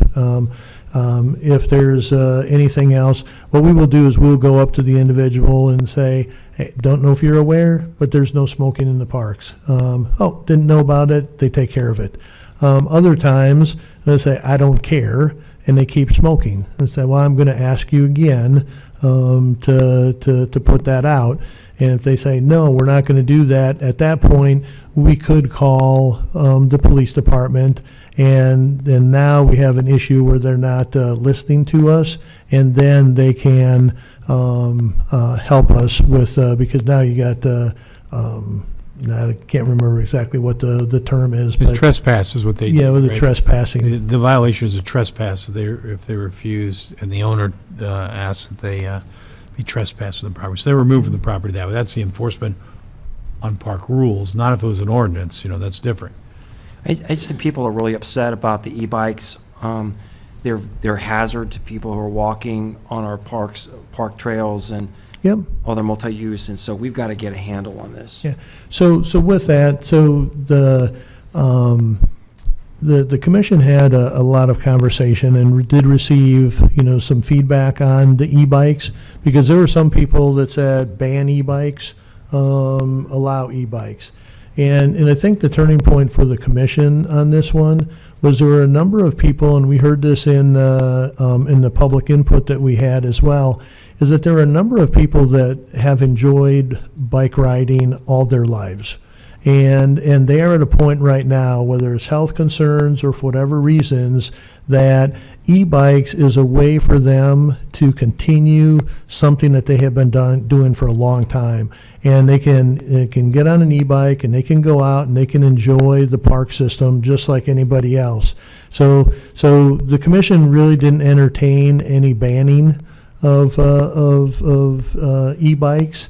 Or any other of the personal transportation, electric scooters and so on, because they really looked at it as a way for people to continue enjoying something that they love. So at this point, and with it too, when we looked at it, over 80% of the households had a bicycle. Somebody in their household owned a bicycle. Less than 10% owned an e-bike. Now, that is going to continue to grow. I do believe that. But at this point, it's a small percentage, and we're hoping that some of the other things that we're doing will help with some of the safety issues that people may have been experienced with e-bikes. If there's no further questions, I'd entertain a motion directing staff to update the ordinance based on recommendations from Park and Recreation Commission. So moved. Second. Thank you. Let's pay the motion. Sorry, I was just going to ask about the fact that the exception for the bow hunting is not in this. We'll get that taken care of. Okay, so that's just assumed. All right. Yeah, we'll get that taken care of. I was just going to point out one other change that I liked before we vote. Sorry, Mayor, I'll be quick. It's that it allows foraging now in the parks. That wasn't allowed before, and I think that's a great change. I hope people especially use it to forage the invasives out of there. But I thought that was a great change. Thank you. Yeah, Thank you. Yeah, there's a lot of feedback on that as well. Those in favor of the motion, please say aye. Aye. Any opposed or abstaining? Motion carried. Thank you, Keith. All right, thank you. Have a good night. You too. Move on to item number 34, a resolution approving preliminary plat with PUD amendment for 3300 University Boulevard, known as Discovery Place, First Edition. Kelly is here if you have any questions. Hearing and seeing none, I'll open a public comment. Is there anyone who wants to address council on item number 34? Seeing none and hearing none, entertain motion and resolution approving preliminary plat with PUD amendment for 3300 University Boulevard, known as Discovery Place, First Edition. So moved. Moved by Garten, seconded by Betcher. Roll call. Aye. Junk? Aye. Betcher? Aye. Edie Hansen? Aye. Rollins? Aye. Very good. Move on to number 35, Engagement Coordinator Annual Update.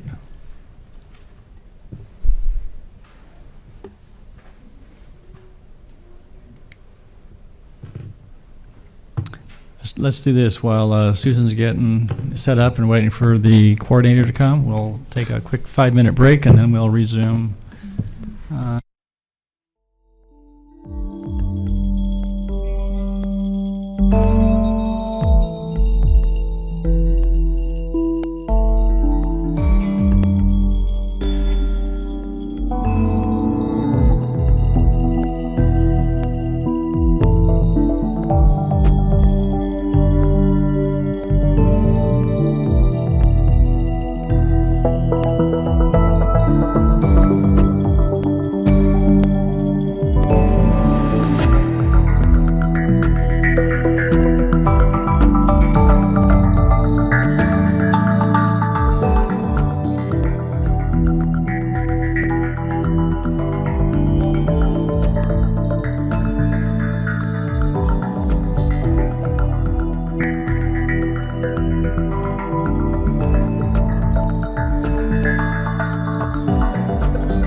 Super nice.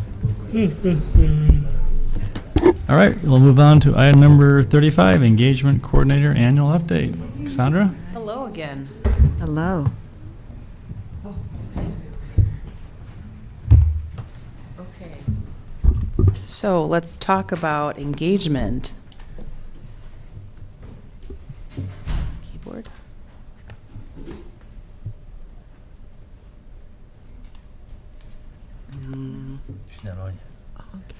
Okay, so Americans with Disabilities Act, we are continuing to move forward with all the things. We have conducted public walkthroughs of all of our buildings. We've taken notes. The next step for that is actually making sure that all that information is in a formal transition plan.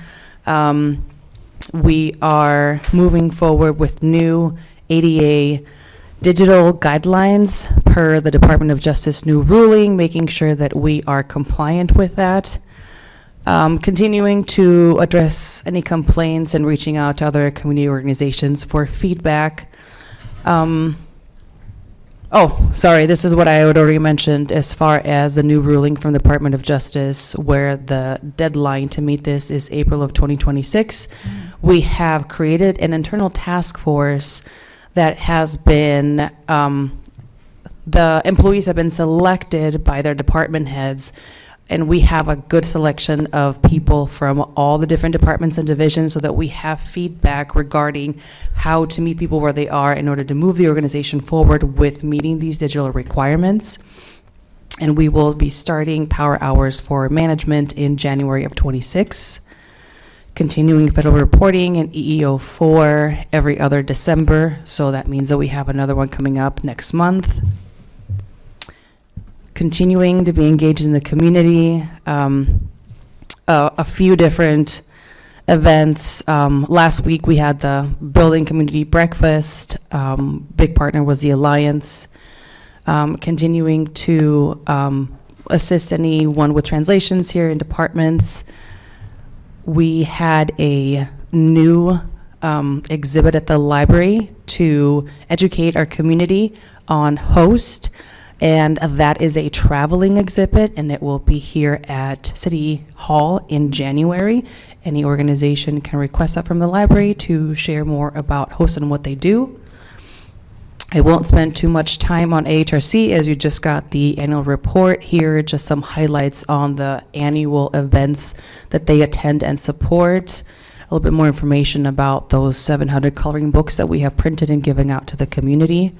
Bella talked about the tree planting and how they celebrated the 50th anniversary. They also hosted a Iowa Commissions for a gathering. They had other commissions here in Ames and talked about the different projects, how to brainstorm and collaborate in the future. The Municipal Equality Index from last year was a score of 96. We are, yeah. We're still awaiting our scores, so we should be getting those soon. We will share that. Yes, for this year. Continuing to build relationships. These are just some examples of some of the organizations in our community. Not an extensive list. This is just ongoing for the relationships that the city wants to continue building. The trainings that we have done this last year, de-escalation methods so that our departments and our employees are better equipped and they feel more confident on how to assist members in the community depending on what the situation is. We've had really great feedback on introducing neurodiversity as a training in the workplace. We're going to continue to give that in different sessions, how to emotionally support employees in public service so that not only they are supported, but we can support each other and continue that and have it be sustainable. We are working towards creating a presentation with the Ames History Museum so that our employees also understand a little bit more about our history and how we can continue to educate our community members. And of course, like I said, the new ADA digital standards that we have. The Belonging in Ames show is in the second season with a total of 20 episodes. We have the new Up Close podcast. This is a special podcast because it truly connects our residents with people that they have not met and share on the podcast why we should be a little bit more open to meeting new people, to not being afraid of having the conversations, not necessarily knowing where they lead, but knowing that at the end of it all, when we all come back together, we always have something in common. So that's been a great experience to meet. We've now had 30 residents who have left the podcast with new connections. Career Pathways Academy has been a collaboration with the Story County ISU Extension and YSS. We've had some council members, firefighters, and police attend a local government day, which was a hit with all of the students. Again, continuing with ISU in the city, creating collaborations, partnerships, any type of event or activity where we can continue that civic engagement and continue to make sure we are connecting with our residents that are ISU students and let them know that they belong here too and encourage feedback and any other kind of participation. Just some pictures of our ISU student clubs. Continuing here with the connection with Iowa State, we want to make sure that they understand how their city works, that they are a part of the city, and that we continue to participate in the events like Welcome Fest, Volunteer Fest, but also if there's any other events or ideas that students or faculty or council has, I'm always up for suggestions because it's great to introduce new things as well. I created a Belonging in Ames survey this last year, that I started sharing with specifically ISU student clubs because they were already a subset of our community. So whether they're underrepresented groups or just a very specific club with a specific interest, wanted to know a little bit more about how they felt. Overall, they feel like they belong in the city of Ames. A little bit of their feedback is they are looking for more cultural events, more ethnic restaurants. They love Cyride, but at the same time, they wish that Cyride started earlier, that it extended in more areas, and maybe ended with a later route. They always love all the parks, and do wish that they would have a little bit more places to spend time, hang out, that were not the bars or alcohol related. So overall, that was just general feedback from the surveys that I shared with students. When we're looking ahead, the big thing for next year is facilitating neighborhood connections, making sure that we are out there consistently meeting people where they are, getting them connected with the city, continuing to educate them, being present, and creating, whether it's new events or working on the neighborhood improvement grant, getting that word out so that people know all of the resource, the block party trailer, and just how we can work with the things that we have and making sure that those connections continue to build, make new connections, and that our neighborhoods are solid, stronger, and we hear the feedback from those residents. Continuing the training to meet the ADA guidelines. This is going to be a process. We are working in phases. We're starting with management, then after that, rolling it out to all the other employees who create public information. The task force will continue to be a task force beyond the April deadline in order to facilitate assistance to the rest of the employees that need it, but then also to ensure the follow through and compliance with it, and make sure to touch base at least a couple of months after.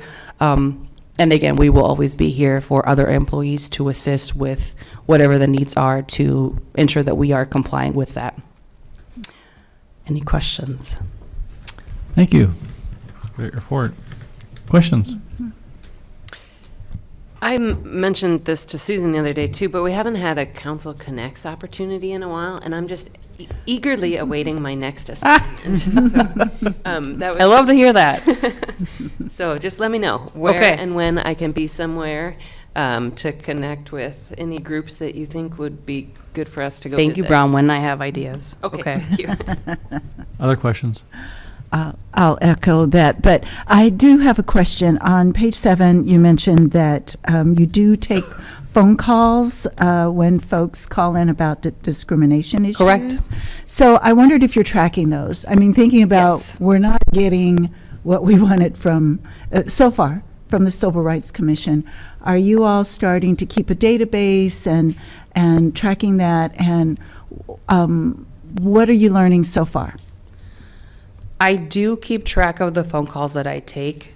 Here's the discrepancy between my data and, for example, the data that we received from last year. I don't remember what the numbers are without looking at that report, but let's say that last year's data from the IOCR was 5 discrimination complaints from housing, 2 from employment, and 3 from something else. That's Those that's numbers. just for clarity. Yes. That's hypothetical, correct? These is all hypothetical. Yeah. I'm All just making Don't up want to be numbers. quoted on that Yes. as being that's what It's it just was. for this example. No. So those numbers would not add up to the number of phone calls that I received. Sure. Yeah. Because of a couple of reasons. So when I receive a phone call and I ask that person, please tell me more about the situation, we figure out one of two. It's not actually a discrimination complaint. It's either someone being rude, an annoyance, or it's actually something criminal. So then I tell them the difference and ask them to please call the police so that they can pursue that route. Okay. If it does end up being a discrimination complaint, I then explain what the process is, the fact that our commission does not investigate, but that we file that with the Iowa Office of Civil Rights, and that there's different ways of going about that. I always offer up assistance on, it is a lengthy process. You can come in, we can meet, I can print it off, I can email it to you, I can send it. There's all these different ways of how to apply. The 2 phone calls that I got last year were both discrimination based on disability, something to do with a landlord. So after learning more about the situations, I did encourage them, definitely file a discrimination complaint. More than happy to assist you with it. They didn't take me up on it, but still encouraged them to do that. So those numbers and the follow-ups don't always add up. So it's not to say that the numbers and the data that the IOCR receives are the same people that go through us, because they can go through them directly. So that's part of what I've learned from the data. Well, I just want to say, I hope you do continue to track that, because even if it's just learning that, ooh, there's a spike, or, oh, they're calling and there's complaints about how city staff are doing something. It's all valuable. Yes, absolutely. For making us the type of community that we want to be. So thank you for mentioning that, and I hope you'll continue to track that and bring data to us if it's helpful to the council. Absolutely, yes. Thank you. Other questions? Cassandra, could you talk about your efforts with the schools? We have a wide range of cultures in our Ames public schools. We celebrate that. Could you talk about the efforts you have for the work in supporting that cultural diversity in our schools? That's a great question. So an example is the collaboration through or with the Ames Human Relations Commission that we've had in the last couple of events. For example, at the Kate Mitchell Multicultural Night, they specifically asked if we would volunteer, both to set up and to have a table and just to be there to talk to and be a part of the event. That was a great way for the HRC to make connections, to build those relationships, make the connections with the school specifically, and obviously to offer up to the families of the school to know that the HRC exists and what they provide. The other ways in which the city can and has been making relationships with the school is attending panels on the state of education, right, and understanding what our districts are prioritizing. I've met with previous superintendent to understand, what the goals are. Haven't met with the current one yet. To meet with different roles with the homelessness liaison to understand what her role is. Definitely open to any council ideas on a specific type of project to gain that participation or collaboration. And I think that a lot of it is building the relationships and just understanding what's your role, here's mine at the city, and where do we align, where can we meet in the middle. But of course, even that has a lot of different moving parts to it, and how we can specifically collaborate with the city, with the school district. So if you have any suggestions or I don't have any specific- specifically.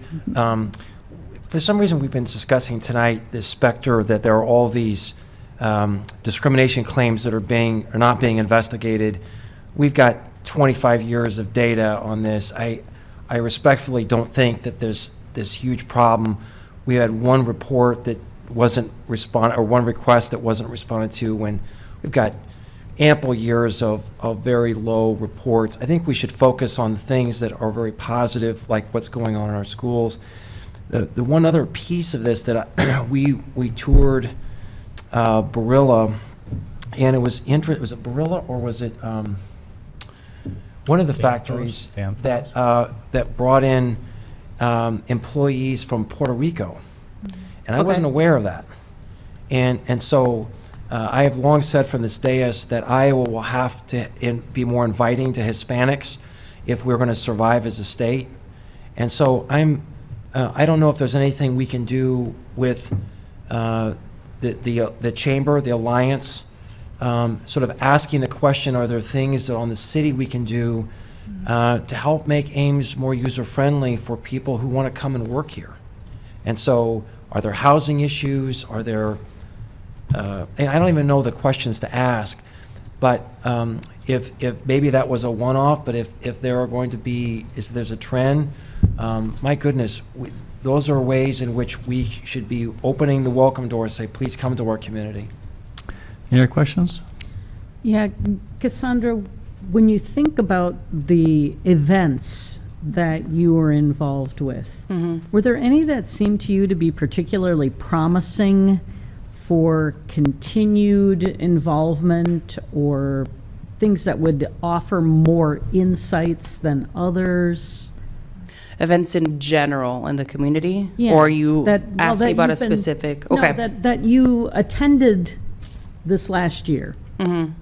and you think this might be a good connection to foster. Oh, that's a big question because I see potential in everything, Gloria. That's great. But so recently, I presented at the Weed Lead Conference at Iowa State, and the group that organized the event, when we debriefed, the conversation was really positive because they want to move towards different sessions, different workshop versus just a one-time, there's a keynote and then a few different guest speakers, and really emphasizing the civic engagement piece, what that looks like, and all of the things that it holds the umbrella, not just go vote and that's important. So I am continuing to collaborate with the team to see, yes, in what ways, what direction do you want to take so that I can see where the city really fits and how we can continue working. But really anything that involves Iowa State students and how we can continue that connection, I'm always in. Speaking about Iowa State, but then connecting more members of our community, I received an email. Thank you, Emily. She referred someone to contact me because, can you remind me the name?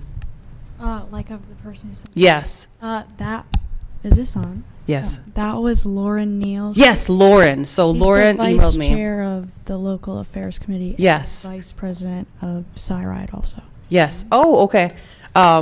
She shared with me the idea, the concept that Iowa State is really interested in creating a multicultural fest event on Main Street, and that they've already reached out to several different ISU groups and cultural groups, students that are wanting to have something like this. Not only do I love the idea of a multicultural fest, but the fact that Iowa State is really taking the initiative to do this, and that they want to do it off campus. So the intersection of the Iowa State and the city love. So this Thursday, actually, we meet with the HRC. So this is one of the things that we will be talking about and how we can continue to collaborate and further an event like this. So I think that there is potential to do a lot with really any type of event. It's more, where do we want to put our resources right now, or what's the first thing, and then let's see how that goes, try it out, and then maybe attempt a different type of thing, see how that goes, or always up for another option or suggestions. I just think that we might just need to try different things. Emily, See I'll how let you bring us home with. You have a question for us or her? No question. Oh, I thought you had a question. All right. I was just making the comment about our committee wanting to work on that Yeah. project. Yeah, with the that's great. That's exciting. downtown collaboration. All right. Very good. Thank you for the good work. Thank you for the report. Thank you. No more questions? Okay. Thanks. Thank you. All right. We'll move on to item number 36. Any questions for Pa? She's here. She's ready to answer all and any questions that you may have regarding this item. Any questions from council? I didn't, can you tell me how much of the fund, I saw that the total for the contract was $27,550, but I'm sorry, and maybe it said too, I didn't see how much we were sequestering. So far, they've expended 11% of that, so. Yeah. Okay. Just a little bit over. So the remaining 89%. Yeah, would be sequestered, yeah. If there are no other questions, I entertain a motion, resolution approving sequestering the remaining balance to NAMI for FY 25-26. So moved. Second. Roll call. Junk. Aye. Betcher. Aye. Beatty Hansen. Aye. Rollins. Aye. Garten. Aye. All right, we'll move on to item number 37. Mr. Com, good evening. Good evening. Okay. Susan doesn't want me to screw it up. It's the gas. Good evening, Mayor and Council. One of the council action forms we sent is, as you know, that we burn natural gas in the electric power plant. And as we've been continuing to go along, gas has gotten a little bit more expensive. So I put together a rather comprehensive council action form. Because of the nuances of it, I just wanted to put a few slides together and hopefully to answer any questions that council has. I won't take up too much time, but let me quickly walk through this and we can kind of go through it. So the history of natural gas right now, we've been buying natural gas since 2016. We came to council in 2023 as natural gas prices started to rise, and we put together something called the wedding cake. The reason being is gas in the wintertime is typically much more expensive than it is in the summer. So we were buying less gas in the winter, still operating our units, still burning refuse-derived fuel, but then we could buy more gas in the summer and then consume more of the refuse-derived fuel. So prior to this, we were buying gas in the $2, $2.50, $2.73 range. So in 2023, war broke out in Ukraine. Russian gas was gone in the European market. U.S. exports started to increase. To control these, we then did what we call the wedding cake approach, as pointed out there. So we locked up a 1-year calendar contract at about $3.60 an MMBTU. We repeated that same thing in 2025. The price was slightly less. We want to do that in 2026, but the prices are higher than that. So what is our goal here? It's not just merely creating electricity, burning natural gas, and getting rid of the refuse-derived fuel. How we choose to operate the plant, how resource recovery chooses to process the garbage, affects the haulers in the area. When they can't process because we can't burn, haulers then are diverted.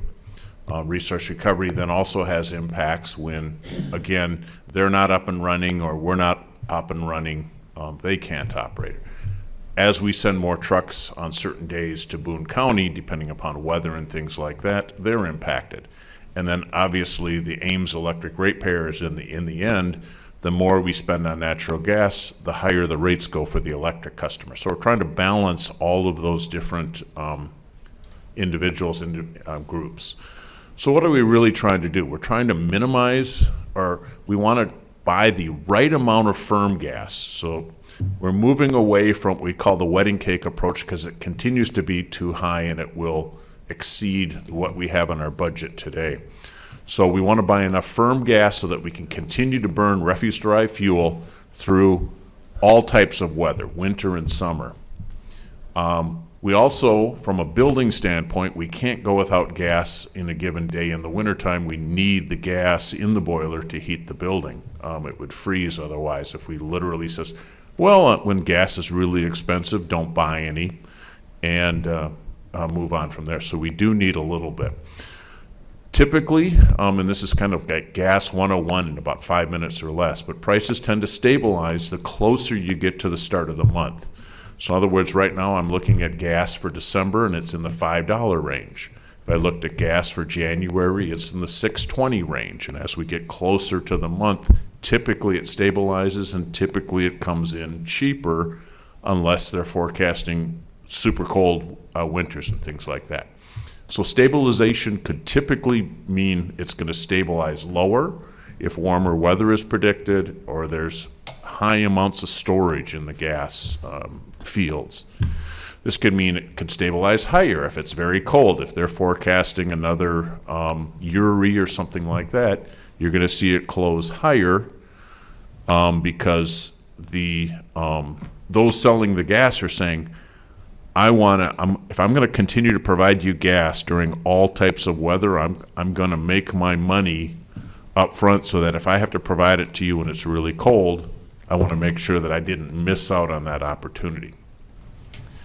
Likewise, and we do this on the energy side all the time, we buy half of the energy for the city on the spot basis.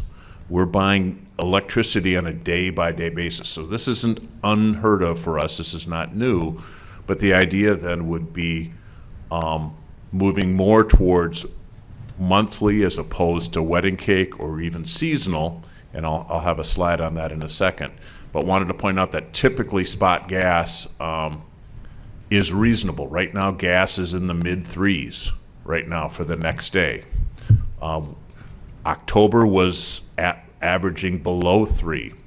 It's that 2%. When it's not lower, it's much higher. You're maybe in the 6, 10, 20, or even to the $100 per MMBTU range, which is crazy.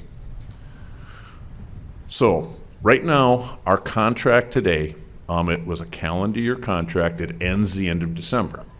So from a budget standpoint, we currently have $7 million remaining in that budget.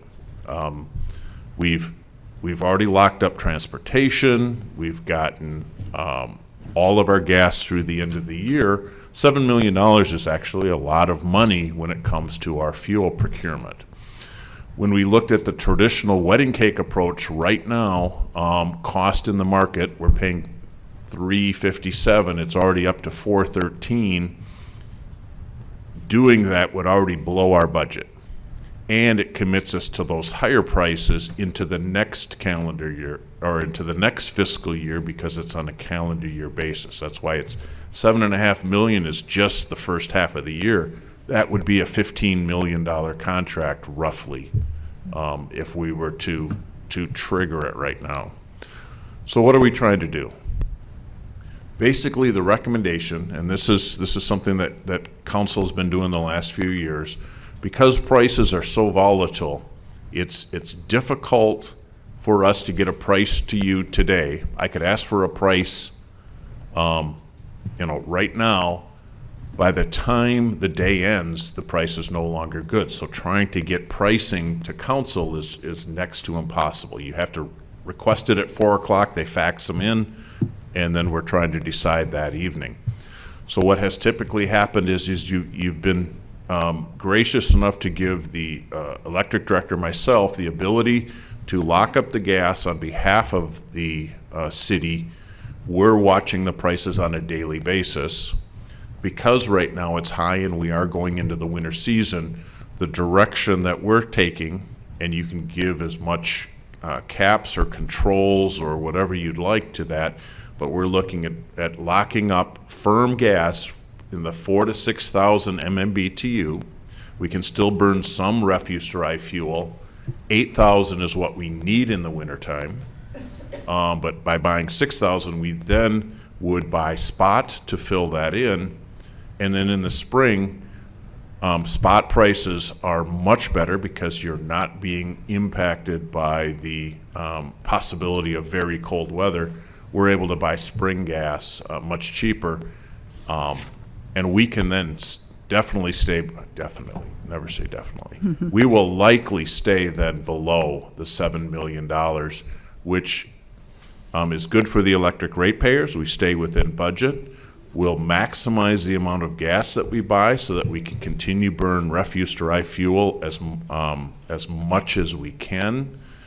And we'll even put some, and it's up to what council would like, we could put caps and say that if gas is above $6 on the spot market, or 7 or 8 or whatever number council would like, that would then give further protection that there may be 3 or 4 days in January where we just burn the 4,000 to 6,000, limit the amount of RDF we're burning those days. We would then be sending more trucks to Boone, but it's like as soon as the price comes back down, we would go back up to a full burn. This is, I think, the best way that we can manage our gas purchases and stay within budget. And then we would be reevaluating this prior to the new fiscal year as we're approving budgets, how we then would do calendar or fiscal year 26, 27. I think. Thank you, Don. Questions?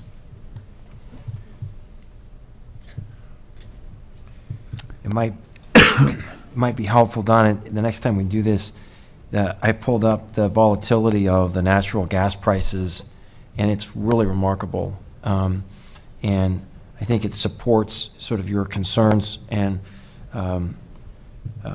there's been record natural gas production, so you'd think that would bring some relief, but the demand continues to go up as well. So anyway, that's a data point you might think about when bringing this, but I appreciate that. To add to that too, some of the things that have been happening in the last 12 months is what are called liquefied natural gas facilities on the coasts are now coming online. Europe is paying $6 to $10 for natural gas, so there's enough money there to liquefy it, put it on a ship, and send it to Europe, as opposed to selling it here for $3 and $4. And that's one of the things that is driving that up, is the what's happening in Europe. All right, open up public input. Does anyone want to offer comments tonight on this?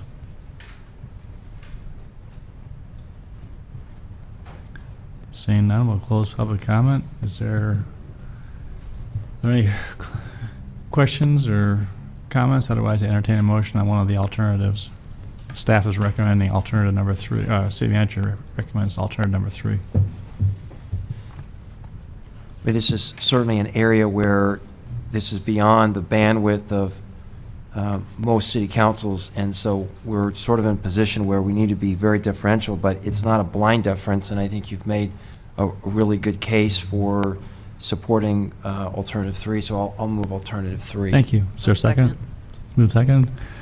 Roll call. Betcher. Aye. Beatty Hansen. Aye. Rollins. Aye. Garten. Aye. Junk. Aye. Thank you. Thank you. Thank you, Don. Move on to item number 38, resolution approving updates to Smart Energy Rebate Program. I don't mess it up.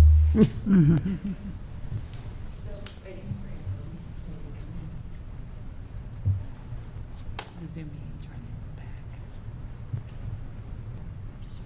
You gotta close out. Yeah, it's on the desktop.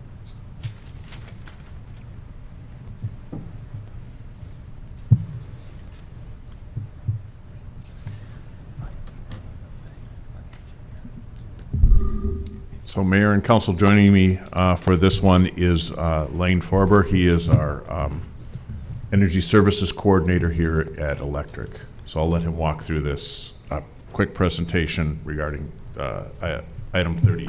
Yep, tonight we're going to be talking again over our Smart Energy Rebate Program and proposing some changes.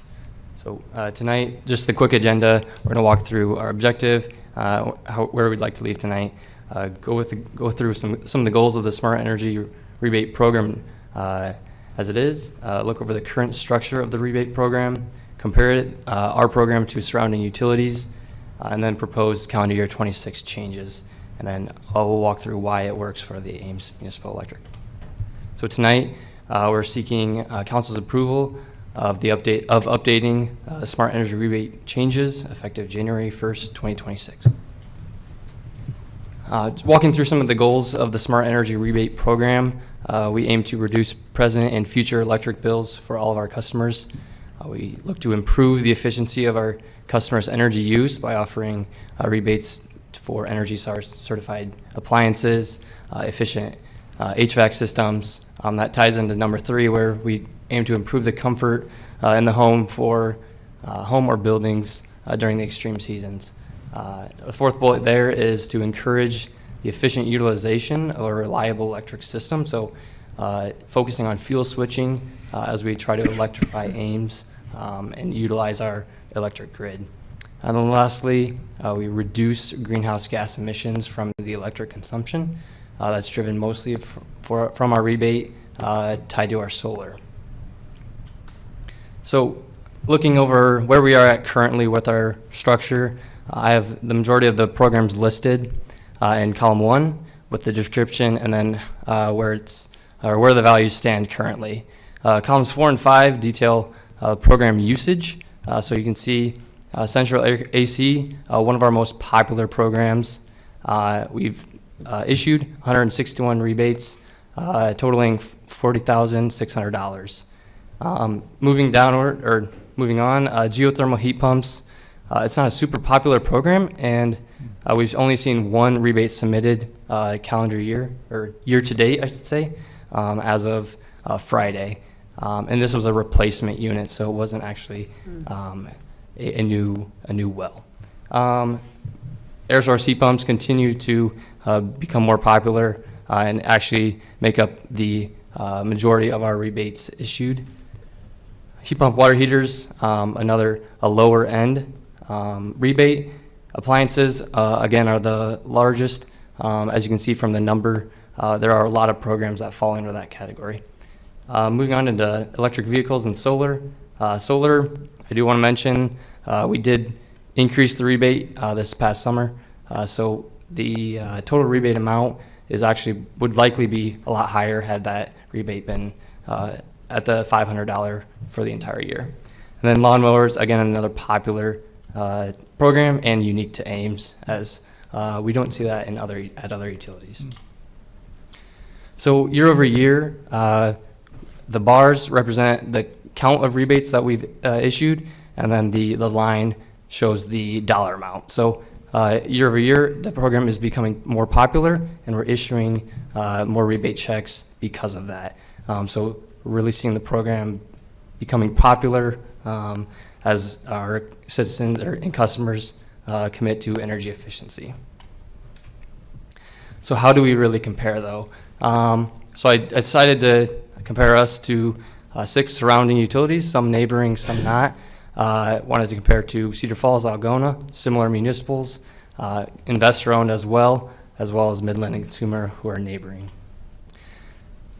On the chart on the right, you can see the different programs and how they stack up against the competitor or neighboring utilities averages, and how that difference is. And this is with the investor-owned, I should say. So we really are comparable with our rebate programs, even offering more in some other programs themselves. However, we do see this change when we take out the investor-owned utilities.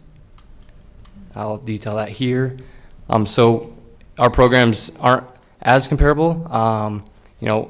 Specifically in geothermal heat pumps, we're coming under surrounding utilities.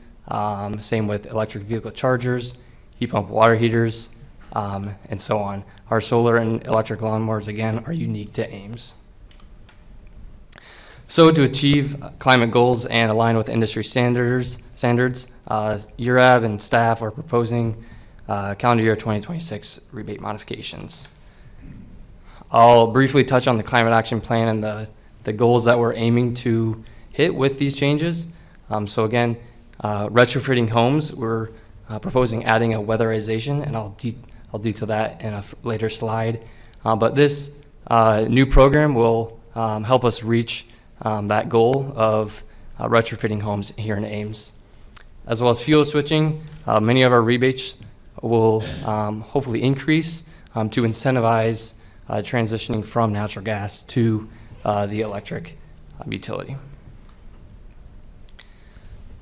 So the chart above details the recommended changes. I will walk through them briefly. So we're adding heat pump water heaters. We're adding an additional $100 to that rebate. I do want to apologize for the geothermal heat pump. That is a typo on calendar year 2026. It should be, as noted in the council action form, $800 and $1,000. And that's depending on the system, if it's Energy Star certified or not.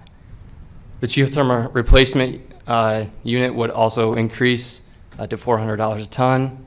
Air source heat pumps, we would also see an increase as well. Central air conditioner, we are proposing decreasing the higher efficiency ratings down to $200 from $400, and completely retiring the lower efficiency units to align with federal tax credit rebates that were into effect in January of 2025. Moving on to appliances, dehumidifiers, dishwashers, refrigerators that are less than 17.5 cubic feet, and freezers. The calendar year 2025 values are there, and we would also propose retiring those programs. With refrigerators greater than that, we would decrease from 75 to 25 And also custom rebates, it is a case-by-case basis, so there isn't a fixed rebate value tied to it, and we would propose retiring that program. One thing on the custom rebates, so we were hoping that would work for some of our industrial and large commercial customers. Several years ago, we eliminated lighting rebates because LEDs are now kind of the standards, and we were finding the last few custom rebates we got was a workaround by some of these businesses to reintroduce rebates from a lighting standpoint, and that's why we're looking at basically eliminating it. We weren't gaining the benefits we thought we would. And then the only addition here for 2026 would be the weatherization, as I mentioned, for attic insulation only. The rebate value would be 50% of the project cost up to $50. $250, yep, sorry. So why are we making these changes? I have a few of them listed here. So the heat pump water heater, we're incentivizing, again, a more efficient unit. It's going to align with some of our neighboring utilities and the rebate they're offering. We're transitioning to electricity from gas. That follows in line with heat pumps, both geothermal and air source. We're matching other utility rebates, and then also incentivizing the transition from natural gas as a primary furnace. Yep. Weatherization, again, the attic insulation, it's a really, we found that poorly insulated attics will result in a large amount of heat loss, and this will align with our climate action goals. As for the subtractions, central AC, as I mentioned, less than 17 SEER2 ratings are no longer considered efficient at the federal level, so we're going to align our program with that. Appliances, they offer smaller efficiency gains compared to other programs, and where we'd like to put more resources into. And kind of as Don had mentioned, with custom rebates, it's difficult to quantify the savings. It often requires a third-party assessment, which offsets the savings back to the utility after that has taken place. And again, like he said, a large majority of these are LED upgrades, which were removed in 2020. So with that, I'll wrap up and take any questions. Thank you. Nice presentation. Yeah, Appreciate Lane, very good job. And this is really just for a future presentation to note. So when we look at comparable communities, if we're looking at just what their subsidy is, that's only looking at half the coin. The other coin is what is their utilization, because the purpose of a subsidy is to incentivize behavior that wouldn't otherwise happen. So in other words, if we knew that the additional subsidy wouldn't change the utilization, we wouldn't do it, right? And so it would be very helpful if there's data on the utilization of those subsidies in those communities. That way you're capturing the delta, the benefit of that subsidy in ways that here we're only just saying just the raw subsidy.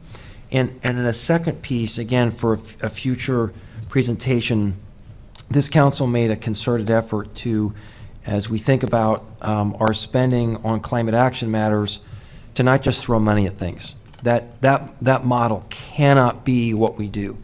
So if there's ways in which we can look at a cost-benefit analysis, so we're spending taxpayer dollars, we want to know what we're getting for that in terms of improvements in our CO2, and what our climate action goals. So, and then the final piece I had, and this is more for Don. There's an additional reason why we're doing this that we haven't talked about, and that is to address the concerns with peaks. And so this is a relatively small amount of money. I mean, if you add up all these subsidies, I thought it was like $130,000 or something. So I'm going to be supportive of something that's relatively modest. I mean, we can't do anything utilities for $130,000. Everything's really expensive. So I'm supportive of this. But could you speak to the benefit, because this is actually the thing that I think is a selling point to this, and that is if we can try to get relief on the peak side, I think that is also sort of a major weight in favor of increasing these subsidies. That I'm actually more interested in that, frankly. Could you speak to that? Yeah, so one of the primary programs then is the air source heat pumps and geothermal heat pumps. from a peak standpoint, the heat pump is like a high-efficiency air conditioner on steroids. So the more people put that in, that will shave our peak. The secondary benefit is moving away from natural gas and, I'll say, backfilling the winter time. So if you're using electricity in the winter for heating your home, we have a huge delta. We have a lot of excess capacity, a lot of excess room on our system. Our summer peak's 138. Our winter is barely 100. So we've got 38% more stuff. So by bringing in more into the wintertime, we can actually, in essence, cover more of our costs of our fixed system. So that also then helps on reducing rates. So it cuts peak in the summer because it's more efficient, and it reduces electric rates because you're paying for more of the system with more energy, that type of stuff. When you start looking at appliances and stuff like that, as Lane said, is most appliances now are already Energy Star. So to your point, why throw money at somebody and saying, hey, you got an Energy Star refrigerator, here's your $50. So we're trying to target this that works towards our climate action plan. EV chargers, again, it does not impact our peak necessarily, but again, it's conversion on the greater climate action plan, getting away from gasoline engines and CO2 and things like that. That in and of itself has a cost to the environment. We don't have a dollar amount, but I do like what you have in there about addressing the concerns, and we can modify this going forward, utilization, and then addressing what we get. So for each of the programs, maybe that would be a good presentation for council. Why, in greater detail, are we doing these various things? Did you want to add anything? Yeah, I do quickly. We do keep track of some of these numbers as far as annual kilowatt hours saved per program based off the technical resource or reference manual that the state of Iowa gives. And air source heat pumps alone are, even in just the rebates submitted year to date, offer 10 times kilowatt savings compared to our appliance rebates. So you saw the figure 290 appliance rebates submitted, and I believe it's at 90 air source heat pumps. We see 10 times the kilowatt hour savings on an annual basis.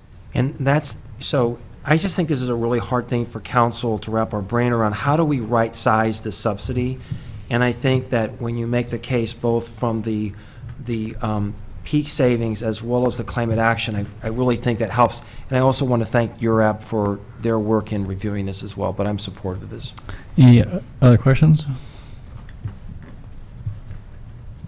Open up public comment. Anyone want to address council on this topic? Good evening, council. My name is Steve Shalane. I live at 1123 North 2nd Street. I thank Lane and Don for their presentation, and I am in support of Alternative 1 on it. I would encourage staff to review several details. One is dropping air conditioners from this and only encouraging use of heat pumps. Effectively, what they have is a heat pump does exactly what an air conditioner will do, but it will also work in the wintertime to warm your house as well. The costs are identical. I personally am trying to get rid of natural gas in my house to go all electric, and a heat pump will go a very long way to do it. Through my research, electrification is the fastest method for climate action today of any other method, including insulation. Thank you. Thank you for your input. Anybody else? All right, I'll close public input. Don, do you want to, I think, isn't that below 17.2 SEER you're eliminating, but above 17.2 SEER you're keeping a rebate of 200? Is that right? That's correct, yep. Can So you we'll just keep that higher. Can you just clarify why? I think your report does address that. Yeah, so the reason why we are keeping the higher efficiency rebate is because central air conditioners are the second highest utilized rebate, and we do believe by aligning with the federal tax credit that we're doing right by keeping it on as it is as a very popular rebate, and we do see energy savings, but by dropping off the lower efficiency units, it aligns with that federal tax credit. Yeah, and we are recommending that with the 17. So right now we offer rebates on a 15.2 SEER and a 17.2 SEER. It's $200 and $400. We're raising it to 17.2 and then just at the $200 level. So we're going higher efficiency and the rebate is being reduced. Is that correct? That's correct. But can you explain why? Because there's a logic behind that in your report.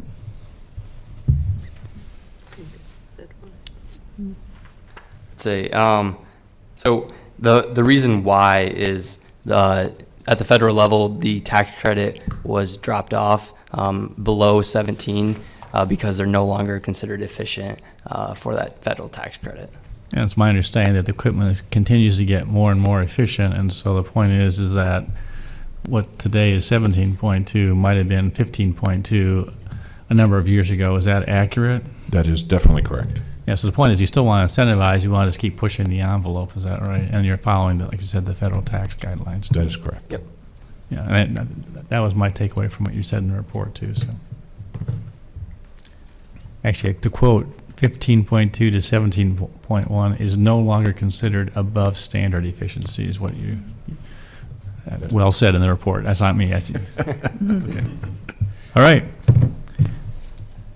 Is there a motion on resolution approving updates to, let's see here. Is there a motion on one of the alternatives? Move alternative 1. Second. Approve the changes. Thank you. Second. Anita, second, thank you. Roll call.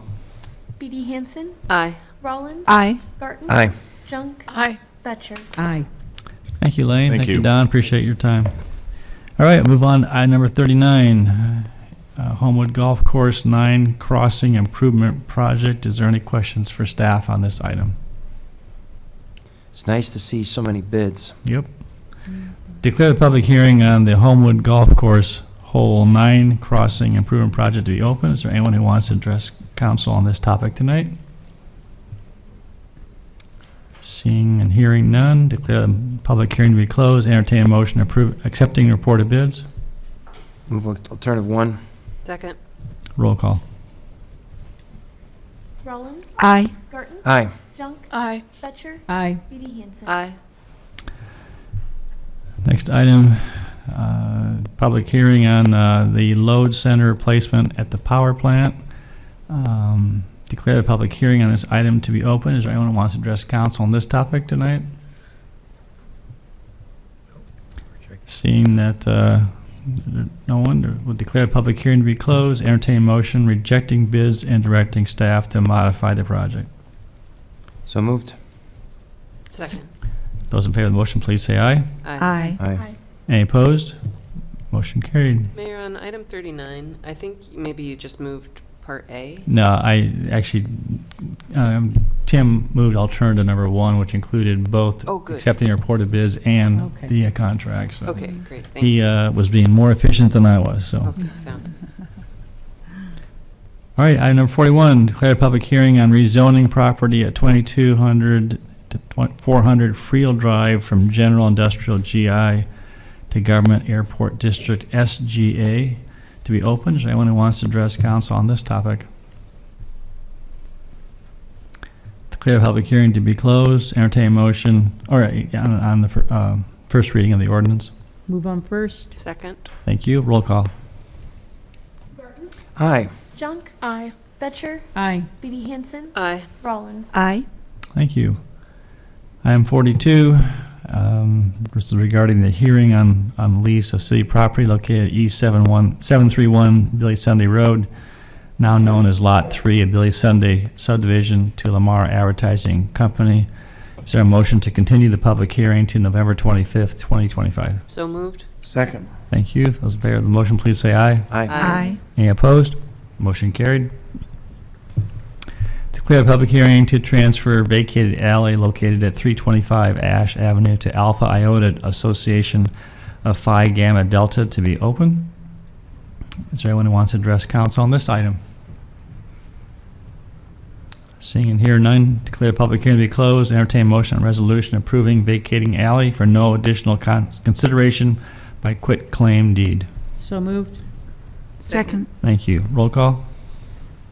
Junk. Aye. Betcher. Aye. Beatty Hansen. Aye. Rollins. Aye. Garten. Aye. And move on to under 44, declare a public hearing to consider vacation of an existing electric easement at 1411 South Grand Avenue to be open. Is there anyone who wants to address council on this topic tonight?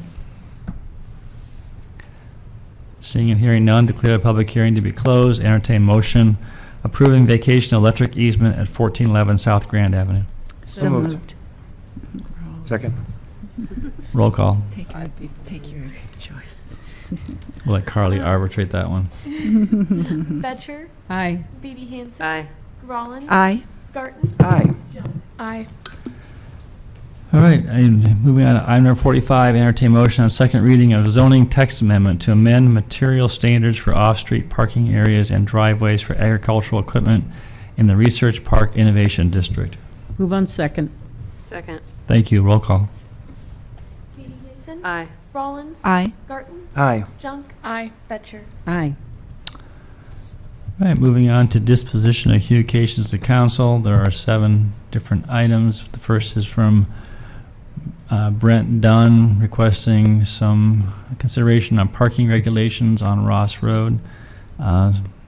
Is there interest in receiving a memo from staff on this?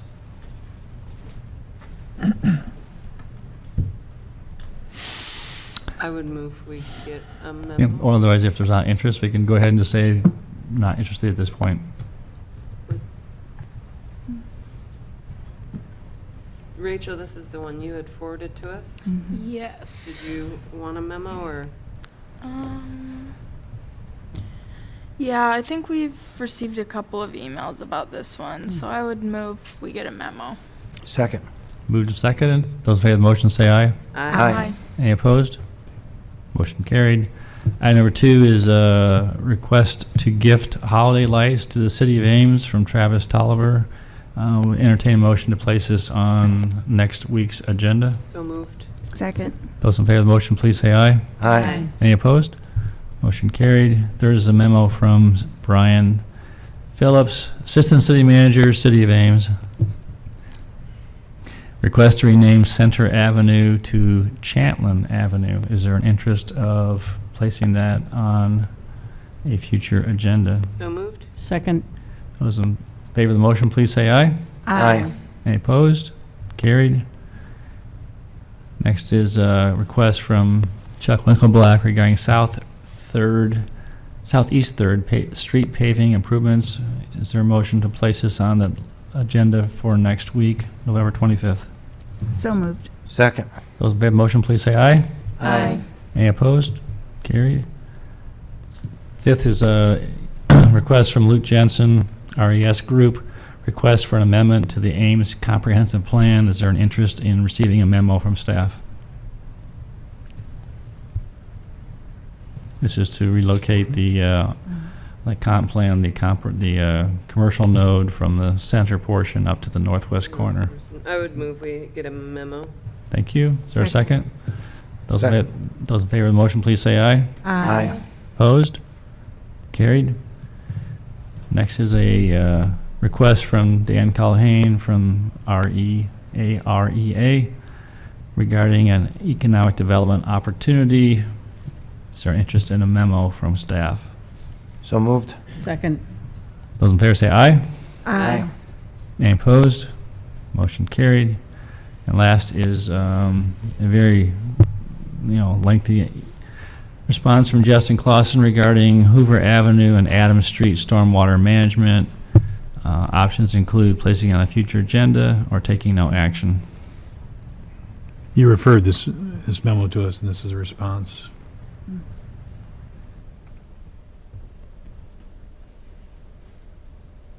I hear no. I would move that we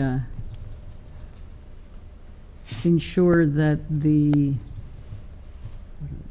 residents who requested this be notified of Justin's report and that we take no action at this time. I think we sent a copy, didn't we, Carly? We did send a copy of the report, didn't we? No action. Okay. Is there a motion to take no action? She didn't, that was a second. Okay. Those in favor of the motion of taking no action on this item, say aye. Aye. Any opposed? Carried. Thank you. All right, move on to item number 46, reports from governing body. Anything from Discover Ames tonight? We meet on Thursday. How about our AREA? Haven't met since last time. Okay. Story County Emergency Management Association, same thing. We will not be meeting until December. Transit, Skyride's also meeting on Thursday. busy day. Council comments. Emily. Okay, I don't know if I mentioned this at the last meeting, but we have a nonprofit coordinator in the cabinet now. We've filled that position, so they will be there for all of the asset hearings for student government. So that's just a slight change in what's been going on right now. And then, as everyone knows, the Board of Regents announced the new president of Iowa State. It's Mr. David Cook. He's the current president of NDSU, another great school. He graduated from Iowa State, which I think is really, really awesome. Yes, and political science, which I thought that was really. And he's from really Ames, on top cool. of that, yeah. Yeah. And art. So very exciting stuff. We will have an interim president from January to March, and that is David Spalding. I think he was with the Ivy College of Business. And then we're going to be looking into a date for the spring meeting. It's obvious for the joint meeting. It's obviously going to be on a Wednesday, probably around that middle point in this semester again, but I just have to make sure I can book the same room. So I'll have an update on that probably next time. And then regarding the fall joint meeting and some of the things that the senators were saying at that meeting, I've been meeting with them, getting updates. With one of them, his focus has shifted a little bit to some on-campus projects, and so we're revisiting specifically the Stanton crosswalk not next week, but once we return from Thanksgiving break, so I'll have a more substantial update on that then. Thank you. Very good. Thank you. Rachel, anything tonight? Nothing tonight. Tim? Wanted to give kudos to Parks and Rec. I had a chance to go out and see Ada Hayden for myself. Stunning. Love the wider trail. Absolutely beautiful. So congratulations on a great project. Nita? Just want to congratulate those who were part of the November 4th elections. Welcome back in January, but you would have finished now. And just wanted to acknowledge a really great campaign for the fire station. So thanks so much for all the great communications work, and more good things to come. Thanks. Well said. Well said. Robin? Just thanks to the two speakers at Public Forum. Travis mentioned shop local if you do that for this season, and I love that message. And then I also wanted to give a shout out to our audience member that remained, to the gentleman who spoke from the Islamic Center, Mahmoud. I'm not going to be able to pronounce his last name. But I was thinking, if you have an event in particular that you would want council, or a few of us, we can't always all appear at the same time, but if you have an event or a celebration where you'd in particular like council to come, you could perhaps leave that suggestion with us or with Susan right there, and then we could maybe get it on our list of events that council could go to. So thank you. Yeah. That's all. Thanks, for me. Robin. Thank you. Gloria? We had another great building community breakfast. Very interesting speaker, and I want to thank all those involved in organizing that. And I had the opportunity to attend a panel discussion that was sponsored by the Alliance and the Iowa Business Council in Boone regarding workforce preparation, vision to vitality, and it was worthwhile attending to hear what sorts of challenges and needs some of our larger local businesses have, like Fairway, for example.